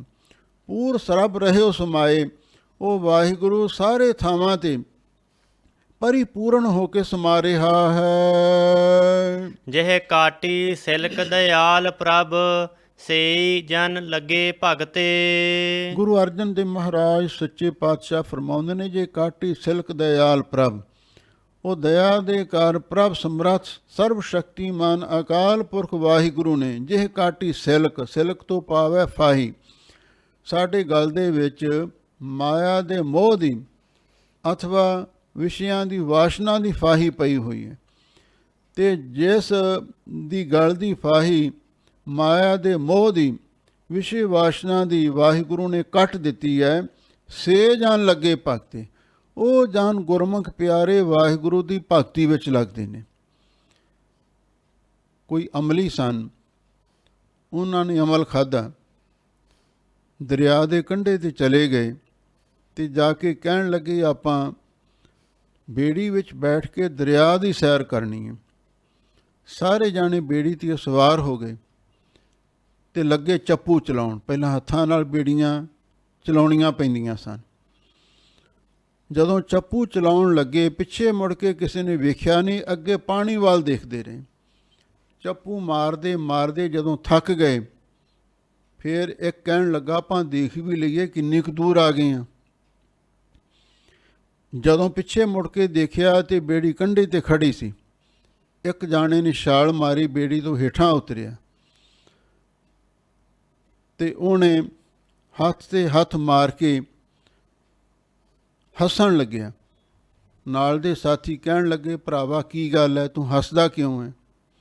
ਉਹ ਕਹਿੰਦੇ, ਤੁਸੀਂ ਵੀ ਹੇਠਾਂ ਉਤਰੋ, ਫਿਰ ਤੁਹਾਨੂੰ ਪਤਾ ਲੱਗੇਗਾ ਵੀ ਮੈਂ ਕਿਉਂ ਹੱਸਦਾ। ਜਦੋਂ ਵਾਰੋ ਵਾਰੀ ਸਾਰੇ ਅਮਲੀ ਬੇੜੀ ਤੋਂ ਹੇਠਾਂ ਉਤਰੇ ਤੇ ਸਾਰੇ ਇੱਕ ਦੂਸਰੇ ਨੂੰ ਮਜ਼ਾਕ ਕਰਨ, ਆਪਾਂ ਤੇ ਦਰਿਆ ਦੀ ਸੈਰ ਕਰਨ ਵਾਸਤੇ ਨਿਕਲੇ ਸੀ, ਪਰ ਇਹ ਬੇੜੀ ਤਾਂ ਉੱਥੇ ਦੀ ਉੱਥੇ ਖੜੀ ਹੈ। ਉਹਦਾ ਕਾਰਨ ਕੀ ਸੀ? ਉਹ ਬੇੜੀ ਨੂੰ, ਜਿਹੜੀ ਦਰਿਆ ਵਿੱਚ ਬੇੜੀ ਹੋਵੇ ਨਾ, ਉਹਨੂੰ ਰੱਸੇ ਨਾਲ ਬਾਹਰ ਕਿੱਲਾ ਗੱਡ ਕੇ ਬੰਨ੍ਹ ਕੇ ਰੱਖਣਾ ਪੈਂਦਾ ਵੀ ਪਾਣੀ ਦੇ ਵਹਾਅ ਦੇ ਵਿੱਚ ਰੁੜ ਨਾ ਜਾਵੇ। ਜਦੋਂ ਇਹ ਅਮਲੀ ਬੇੜੀ ਤੇ ਜਾ ਕੇ ਚੜ੍ਹੇ, ਉਹ ਰਸਤਾ ਖੋਲ੍ਹਣਾ ਹੀ ਭੁੱਲ ਗਏ ਤੇ ਚੱਪੂ ਮਾਰੀ ਗਏ, ਥੱਕ ਟੁੱਟ ਗਏ ਤੇ ਫਿਰ ਕਹਿਣ ਦੇਖ ਲਓ ਕਿੰਨੇ ਕੁ ਦੂਰ ਆ ਗਏ ਆ। ਦੂਰ ਕਿੱਥੇ ਜਾਣਾ ਸੀ, ਬੇੜੀ ਤਾਂ ਉੱਥੇ ਖੜੀ ਸੀ। ਇਹੀ ਸਾਡੀ ਹਾਲਤ ਹੈ। ਅਸੀਂ ਜਪ ਤਪ ਦੇ ਚੱਪੂ ਚਲਾਉਂਦੇ ਹਾਂ, ਪੁੰਨਦਾਨ ਵੀ ਕਰਦੇ ਹਾਂ, ਤੀਰਥ ਵਰਤ ਇਸ਼ਨਾਨ ਵੀ ਕਰਦੇ, ਜਿੰਨੇ ਧਰਮ ਦੇ ਸਾਧਨ ਨੇ ਚੱਪੂ ਚਲਾਉਂਦੇ ਹਾਂ, ਪਰ ਸਾਡਾ ਮਨ ਮੋਹ ਮਾਇਆ ਦੇ ਵਿੱਚ ਫਸਿਆ ਰਹਿੰਦਾ।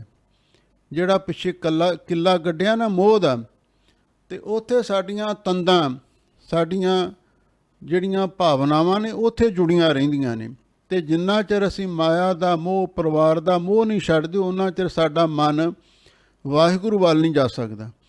ਇਸੇ ਲਈ ਗੁਰੂ ਅਰਜਨ ਦੇਵ ਮਹਾਰਾਜ ਸੱਚੇ ਪਾਤਸ਼ਾਹ ਫਰਮਾਉਂਦੇ ਹਨ ਵੀ ਵਾਹਿਗੁਰੂ ਨੇ ਕਿਰਪਾ ਕਰਕੇ ਜਿਨ੍ਹਾਂ ਦੇ ਸਿਰ ਦੇ ਵਿੱਚੋਂ ਮਾਇਆ ਦੇ ਮੋਹ ਦੀ ਵਿਸ਼ੇ ਵਾਸ਼ਨਾ ਦੀ ਫਾਹੀ ਕੱਟ ਦਿੱਤੀ ਹੈ, ਉਹ ਗੁਰਮੁਖ ਪਿਆਰੇ ਵਾਹਿਗੁਰੂ ਦੀ ਭਗਤੀ ਕਰਦੇ ਹਨ।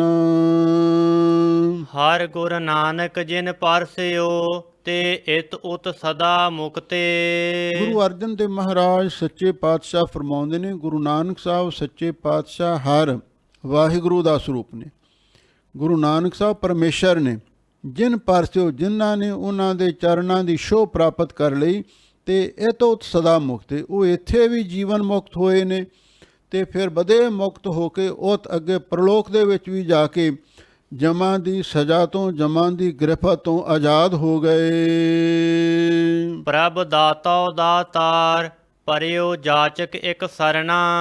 ਸਦਾ ਤੋਂ ਪਾਵੇ ਹਮੇਸ਼ਾ, ਇੱਥੇ ਵੀ ਤੇ ਉੱਥੇ ਵੀ, ਲੋਕ ਤੇ ਪ੍ਰਲੋਕ ਵਿੱਚ ਹਮੇਸ਼ਾ ਲਈ ਸਾਰੇ ਬੰਧਨਾਂ ਤੋਂ ਆਜ਼ਾਦ ਹੋ ਗਏ ਨੇ। ਹੁਣ ਅਖੀਰਲੇ ਬੰਦ ਵਿੱਚ ਗੁਰੂ ਮਹਾਰਾਜ ਸੱਚੇ ਪਾਤਸ਼ਾਹ ਅਰਦਾਸ ਬੇਨਤੀ ਕਰਦੇ ਨੇ, ਪ੍ਰਭ ਦਾਤੋ ਦਾਤਾਰ, ਹੇ ਵਾਹਿਗੁਰੂ ਜੀ, ਤੁਸੀਂ ਦਾਤਿਆਂ ਦੇ ਦਾਤੇ ਹੋ, ਦਾਤਿਆਂ ਨੂੰ ਵੀ ਦਾਤਾਂ ਬਖਸ਼ਿਸ਼ ਕਰਨ ਵਾਲੇ ਹੋ। ਪਰ ਉਹ ਜਾਚਕ ਇੱਕ ਸਰਨਾ, ਅਤੇ ਜਾਚਕ ਦਾ ਅਰਥ ਭਿਖਾਰੀ, ਇੱਕ ਮੰਗਤਾ, ਇਹ ਤੁਹਾਡੀ ਸ਼ਰਨ ਵਿੱਚ ਆ ਕੇ ਪਿਆ ਹੈ। ਮਿਲੈ ਦਾਨ ਸੰਤਰੇਨ ਜਿਹੇ ਲਗ ਭਵ ਜਲ ਤਰਨਾ। ਦੱਸੋ ਕੀ ਇੱਛਾ ਹੈ, ਕੀ ਤਮੰਨਾ ਹੈ। ਮਿਲੈ ਦਾਨ ਸੰਤਰੇਨ, ਮਹਾਰਾਜ ਤੁਹਾਡੀ ਕਿਰਪਾ ਦੇ ਨਾਲ ਸੰਤ ਮਹਾਂਪੁਰਖ, ਕਿਹੜੇ ਸੰਤ? ਜਿਨ੍ਹਾਂ ਸਾਸ ਗਰਾਸ ਨਾ ਵਿਸਰੈ, ਹਰ ਨਾਮਾ ਮਨ ਮੰਤ, ਧਨ ਸੇ ਸਈ ਨਾਨਕਾ ਪੂਰਨ ਸੋਈ ਸੰਤ। ਉਹ ਸੰਤ, ਸੰਤ ਅਨੰਤ ਹੈ ਅੰਤਰ ਨਹੀਂ, ਹਰ ਕਾ ਸੇਵਕ ਸੋ ਹਰ ਜਿਹਾ, ਭੇਦ ਨਾ ਜਾਣੋ ਮਾਨਸ ਜਿਹਾ। ਉਹ ਮਹਾਂਪੁਰਖ ਜਿਹੜੇ ਤੁਹਾਡੀ ਭਗਤੀ ਵਿੱਚ ਲੱਗੇ ਹੋਏ ਨੇ, ਅੱਠੇ ਪਹਿਰ ਇਕਤਾ ਲਿਵੈ ਮੰਨੇਨ ਹੁਕਮਾ ਪਰ, ਉਹਨਾਂ ਦੇ ਚਰਨਾਂ ਦੀ ਧੂੜੀ ਸਾਨੂੰ ਪ੍ਰਾਪਤ ਹੋ ਜਾਵੇ, ਇਹ ਦਾਨ ਮੰਗਦੇ ਹਾਂ। ਮਿਲੈ ਦਾਨ ਸੰਤ ਰੇਣ, ਮਹਾਂਪੁਰਖਾਂ ਦੇ ਚਰਨਾਂ ਦੀ ਧੂੜ, ਇਹ ਦਾਨ ਸਾਨੂੰ ਪ੍ਰਾਪਤ ਹੋ ਜਾਵੇ। ਜਿਹ ਲਗ ਭੌਜਲ ਤਰਨਾ, ਜਿਸ ਦੇ ਲੜ ਲਾ ਕੇ, ਜਿਸ ਦੀ ਓਟ ਲੈ ਕੇ ਭੌਜਲ ਤਰਨਾ, ਅਸੀਂ ਭਵ ਸਾਗਰ ਤੋਂ ਤਰ ਸਕਦੇ ਹਾਂ। ਬਿਨਤ ਕਰੋ ਅਰਦਾਸ ਸੁਨਹੁ ਜੇ ਠਾਕੁਰ ਭਾਵੈ। ਹੇ ਸੁਆਮੀ ਜੀ, ਹੇ ਮਾਲਕ ਵਾਹਿਗੁਰੂ ਜੀ, ਬੇਨਤ ਕਰੋ ਅਰਦਾਸ, ਅਸੀਂ ਬੇਨਤੀ ਕਰਦੇ ਹਾਂ ਤੇ ਨਾਲ ਅਰਦਾਸ। ਅਰਜ ਦਾਸ ਸ਼ਬਦ ਹੈ ਫਾਰਸੀ ਦਾ, ਦਾਸਾ ਭਾਵ ਧਾਰਨ ਕਰਕੇ ਅਰਜ, ਪ੍ਰਾਰਥਨਾ ਕਰਨੀ, ਅਰਜ਼ੋਈ ਕਰਨੀ। ਬੇਨਤ ਕਰੋ ਅਰਦਾਸ, ਅਸੀਂ ਆਪਣੇ ਮਨ ਤੋਂ ਵੀ ਤੇ ਆਪਣੇ ਮੁਖ ਤੋਂ ਵੀ ਆਪ ਜੀ ਦੇ ਚਰਨਾਂ ਵਿੱਚ ਅਰਦਾਸ ਬੇਨਤੀ ਕਰਦੇ ਹਾਂ। ਸੁਣੋ ਤੇ ਤੁਸੀਂ ਮਹਾਰਾਜ ਸੁਣੋ, ਦੇ ਕੰਨ ਸੁਣੋ ਅਰਦਾਸ ਜੀਓ। ਜੇ ਠਾਕੁਰ ਭਾਵੈ, ਜੇ ਠਾਕੁਰ ਮਾਲਕ ਵਾਹਿਗੁਰੂ ਜੀ ਆਪਦੇ ਮਨ ਨੂੰ ਭਾ ਜਾਵੇ ਤਾਂ ਸਾਡੀ ਕੀਤੀ ਅਰਦਾਸ ਕਬੂਲ ਹੋ ਸਕਦੀ ਹੈ। ਦੇਹੋ ਦਰਸ ਮਨ ਚਾਓ, ਭਗਤ ਇਹੋ ਮਨ ਠਹਿਰਾਵੈ। ਮਹਾਰਾਜ ਆਹ ਸਾਡੀ ਇੱਕ ਹੋਰ ਵੀ ਬੇਨਤੀ ਹੈ। ਪਹਿਲਾਂ ਤੇ ਆਖਿਆ ਸੀ ਨਾ, ਮਿਲੈ ਦਾਨ ਸੰਤ ਰੇਣ, ਦਾਨ ਮਹਿੰਡਾ ਤਲੀ ਖਾਕ, ਜੇ ਮਿਲੈ ਤਾਂ ਮਸਤਕ ਲਾਈਐ। ਹੁਣ ਕਹਿੰਦੇ ਨੇ ਦੇਹੋ ਦਰਸ ਮਨ ਚਾਓ। ਮਹਾਰਾਜ ਸਾਡੇ ਮਨ ਦੇ ਵਿੱਚ ਚਾਓ ਬਣਿਆ ਰਹਿੰਦਾ। ਦੇਹੋ ਦਰਸ, ਤੁਸੀਂ ਕਿਰਪਾ ਕਰਕੇ ਦਰਸ਼ਨ ਵੀ ਬਖਸ਼ਿਸ਼ ਕਰ ਦਿਓ। ਦਰਸ਼ਨ ਦੇਖ ਜੀਵਾਂ ਗੁਰ ਤੇਰਾ, ਪੂਰਨ ਕਰਮ ਹੋਏ ਪ੍ਰਭ ਮੇਰਾ। ਸਾਡੇ ਮਨ ਦੇ ਵਿੱਚ ਦਰਸ਼ਨਾਂ ਦੀ ਵੀ ਤਾਂਘ ਹੈ, ਤੇ ਕਿਰਪਾ ਕਰੋ ਸਾਨੂੰ ਦਰਸ਼ਨ ਦੀਦਾਰੇ ਬਖਸ਼ਿਸ਼ ਕਰ ਦਿਓ। ਚਾਹੇ ਸਰਗੁਣ ਸਰੂਪ ਦੇ ਵਿੱਚ, ਗੁਰੂ ਨਾਨਕ ਸਾਹਿਬ ਦੇ ਸਰੂਪ ਦੇ ਵਿੱਚ, ਕਲਗੀਧਰ ਪਾਤਸ਼ਾਹ ਗੁਰੂ ਗੋਬਿੰਦ ਸਿੰਘ ਸਾਹਿਬ ਜੀ ਦੇ ਰੂਪ ਦੇ ਵਿੱਚ, ਦਸੋ ਪਾਤਸ਼ਾਹੀਆਂ ਦੇ ਸਰੂਪ ਦੇ ਵਿੱਚ ਦਰਸ਼ਨ ਦੀਦਾਰੇ ਬਖਸ਼ਿਸ਼ ਕਰ ਦਿਓ, ਤੇ ਜਾਂ ਨਿਰਗੁਣ ਸਰੂਪ ਦੇ ਵਿੱਚ, ਜਿਵੇਂ ਤੁਹਾਨੂੰ ਚੰਗਾ ਲੱਗਦਾ ਹੈ। ਦਿਓ ਦਰਸ ਮਨ ਚਾਓ, ਸਾਨੂੰ ਦਰਸ਼ਨ ਦੀਦਾਰੇ ਬਖਸ਼ੋ। ਸਾਡੇ ਮਨ ਦੇ ਵਿੱਚ ਚਾਓ ਉਮਾ ਬਣਿਆ ਹੋਇਆ, ਭਗਤ ਉਹ ਮਨ ਠਹਿਰਾਵੇ, ਤਾਂ ਹੀ ਸਾਡਾ ਮਨ, ਇਹ ਮਨ ਤੁਹਾਡੀ ਭਗਤੀ ਵਿੱਚ ਟਿਕ ਸਕਦਾ ਹੈ। ਬਲਿਓ ਚਿਰਾਗ ਅੰਧਿਆਰ ਮਹਿ, ਸਭ ਕਲ ਉਦਰੀ ਇੱਕ ਨਾਮ ਧਰਮ। ਲਓ, ਜਦੋਂ ਗੁਰੂ ਨਾਨਕ ਸਾਹਿਬ ਸੱਚੇ ਪਾਤਸ਼ਾਹ ਪ੍ਰਗਟ ਹੋਏ ਨੇ, ਭਾਈ ਸਾਹਿਬ ਭਾਈ ਗੁਰਦਾਸ ਜੀ ਨੇ ਲਿਖਿਆ, ਸਤਿਗੁਰ ਨਾਨਕ ਪ੍ਰਗਟਿਆ, ਮਿੱਟੀ ਧੁੰਦ ਜਗ ਚਾਨਣ ਹੋਆ, ਜਿਉਂ ਕਰ ਸੂਰਜ ਨਿਕਲਿਆ, ਤਾਰੇ ਛਪੇ ਅੰਧੇਰ ਪੁਲਵਾ। ਗੁਰੂ ਨਾਨਕ ਸਾਹਿਬ ਜੀ ਦਾ ਅਵਤਾਰ ਚੜ੍ਹਦੇ ਸੂਰਜ ਵਰਗਾ ਸੀ। ਇੱਥੇ ਗੁਰੂ ਅਰਜਨ ਦੇਵ ਮਹਾਰਾਜ ਸੱਚੇ ਪਾਤਸ਼ਾਹ ਫਰਮਾਉਂਦੇ ਨੇ, ਜਦੋਂ ਗੁਰੂ ਨਾਨਕ ਸਾਹਿਬ ਪ੍ਰਗਟ ਹੋਏ, ਬਲਿਓ ਚਿਰਾਗ ਅੰਧਿਆਰ ਮੈਂ, ਇੱਕ ਹਨੇਰੇ ਦੇ ਵਿੱਚ ਚਿਰਾਗ ਦੀਵਾ ਬਲਿਆ, ਲੋਕਾਂ ਨੂੰ ਆਸ ਦੀ ਕਿਰਨ ਦਿਖਾਈ ਦਿੱਤੀ। ਸਭ ਕਲ ਉਧਰੀ ਇੱਕ ਨਾਮ ਧਰਮ, ਤੇ ਵਾਹਿਗੁਰੂ ਦਾ ਨਾਮ ਜਪਣਾ ਇਹ ਸਭ ਤੋਂ ਵੱਡਾ ਧਰਮ ਸੀ। ਇੱਕ ਨਾਮ ਰੂਪੀ ਧਰਮ ਦੀ ਓਟ ਲੈ ਕੇ ਸਭ ਕਲ ਉਧਰੀ, ਸਾਰੀ ਕਲਯੁਗ ਦੀ ਸ੍ਰਿਸ਼ਟੀ ਉਧਰ ਗਈ ਹੈ। ਭਾਵ ਗੁਰੂ ਨਾਨਕ ਸਾਹਿਬ ਸੱਚੇ ਪਾਤਸ਼ਾਹ ਨੇ ਪ੍ਰਗਟ ਹੋ ਕੇ ਨਾਮ ਦਾ ਛਟਾ ਦਿੱਤਾ, ਤੇ ਉਸ ਨਾਮ ਨੂੰ ਹੀ ਸਭ ਤੋਂ ਵੱਡਾ ਧਰਮ ਗੁਰੂ ਮਹਾਰਾਜ ਨੇ ਦਰਸਾਇਆ। ਤਜ ਸਾਹਿਬ ਪਰਮ ਭਜੋ ਪਾਰ ਬ੍ਰਹਮ, ਕਹੋ ਨਾਨਕ ਅਟਲ ਇਹੋ ਧਰਮ। ਧਰਮ ਤੋਂ ਭਾਵ ਹੈ ਪਰਮੇਸ਼ਰ ਨੂੰ ਮਿਲਣ ਦਾ ਸਾਧਨ, ਉਹ ਨਾਮ ਹੈ। ਵੱਡਾ ਸਾਹਿਬ ਉੱਚਾ ਥਾਂ, ਉੱਚੇ ਉੱਪਰ ਉੱਚਾ ਨਾਮ। ਇੱਕ ਨਾਮ ਰੂਪੀ ਧਰਮ ਦੀ ਓਟ ਲੈ ਕੇ ਸਭ ਕਾਲ ਉਧਰੀ, ਕਲਯੁਗ ਦੀ ਸਾਰੀ ਸ੍ਰਿਸ਼ਟੀ ਉਧਰ ਗਈ। ਭਾਵ ਗੁਰੂ ਨਾਨਕ ਸਾਹਿਬ ਜੀ ਨੇ ਸਭ ਨੂੰ ਨਾਮ ਦੀ ਟੇਕ ਬਖਸ਼ੀ, ਤੇ ਨਾਮ ਦਾ ਧਰਮ ਬਖਸ਼ਿਆ, ਤੇ ਉਸ ਦੇ ਆਸਰੇ ਸਾਰੀ ਸ੍ਰਿਸ਼ਟੀ ਦਾ ਉਧਾਰ ਕਰ ਦਿੱਤਾ। ਪ੍ਰਗਟ ਸਗਲ ਹਰ ਭਵਨ ਮਹਿ, ਜਨ ਨਾਨਕ ਗੁਰ ਪਾਰ ਬ੍ਰਹਮ। ਗੁਰੂ ਅਰਜਨ ਦੇਵ ਮਹਾਰਾਜ ਸੱਚੇ ਪਾਤਸ਼ਾਹ ਅਖੀਰਲੀ ਪੰਕਤੀ ਵਿੱਚ ਫਰਮਾਉਂਦੇ ਹਨ, ਪ੍ਰਗਟ ਸਗਲ ਹਰ ਭਵਨ ਮੈਂ, ਸਾਰੇ ਭਵਨ ਤਬਕਾਂ ਦੇ ਵਿੱਚ ਇਹ ਗੱਲ ਪ੍ਰਗਟ ਹੋ ਗਈ ਹੈ। ਡੰਕੇ ਦੀ ਚੋਟ ਦੇ ਨਾਲ ਸਭ ਦੁਨੀਆ ਨੂੰ ਇਸ ਗੱਲ ਦਾ ਪਤਾ ਲੱਗ ਗਿਆ ਹੈ, ਜਨ ਨਾਨਕ ਗੁਰ ਪਾਰ ਬ੍ਰਹਮ। ਗੁਰੂ ਨਾਨਕ ਸਾਹਿਬ ਸੱਚੇ ਪਾਤਸ਼ਾਹ ਜਨ ਵਾਹਿਗੁਰੂ ਦੇ ਦਾਸ ਬਣ ਕੇ ਆਏ, ਪਰ ਉਹ ਦਾਸ ਹੀ ਨਹੀਂ ਰਹੇ, ਪਾਰ ਬ੍ਰਹਮ, ਉਹ ਪਾਰ ਬ੍ਰਹਮ ਪਰਮੇਸ਼ਰ ਦਾ ਰੂਪ ਹੋ ਨਿਬੜੇ। ਇਹਦਾ ਮਤਲਬ ਇਹ ਹੈ ਵੀ ਗੁਰੂ ਨਾਨਕ ਸਾਹਿਬ ਸੱਚੇ ਪਾਤਸ਼ਾਹ ਪਰਮੇਸ਼ਰ ਦਾ ਸਾਖਸ਼ਾਤ ਸਰੂਪ ਹਨ। ਜੇ ਕਿਸੇ ਨੇ ਸਰਗੁਣ ਸਰੂਪ ਦੇ ਵਿੱਚ ਰੱਬ ਦੇ ਦੀਦਾਰ ਕਰਨੇ ਨੇ, ਗੁਰੂ ਨਾਨਕ ਦੇਵ ਗੋਬਿੰਦ ਰੂਪ, ਤੇ ਗੁਰੂ ਨਾਨਕ ਸਾਹਿਬ ਸੱਚੇ ਪਾਤਸ਼ਾਹ ਪਰਮੇਸ਼ਰ ਦਾ ਸਰੂਪ ਨੇ, ਉਹਨਾਂ ਦੇ ਦਰਸ਼ਨ ਕਰੋ।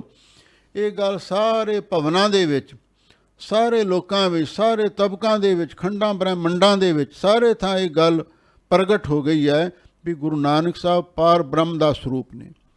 ਦਾਸ ਨੇ ਪਹਿਲਾਂ ਵੀ ਬੇਨਤੀ ਕੀਤੀ, ਇਹ ਧੁਰ ਦਰਗਾਹ ਤੋਂ ਗੁਰੂ ਨਾਨਕ ਸਾਹਿਬ ਜੀ ਨੂੰ ਗੁਰੂ ਪਰਮੇਸ਼ਰ ਦਾ ਰੁਤਬਾ ਪ੍ਰਾਪਤ ਹੋਇਆ। ਅਕਾਲ ਪੁਰਖ ਨੇ ਆਖਿਆ, ਮੈਂ ਪਾਰ ਬ੍ਰਹਮ ਪਰਮੇਸ਼ਰ ਹਾਂ, ਤੁਸੀਂ ਗੁਰੂ ਪਰਮੇਸ਼ਰ ਹੋਏ, ਇਸ ਲਈ ਹੁਣ ਤੁਸੀਂ ਜੋ ਕਰੋਗੇ ਤੇ ਉਹ ਦਰਗਾਹ ਵਿੱਚ ਪ੍ਰਵਾਨ ਹੋਵੇਗਾ।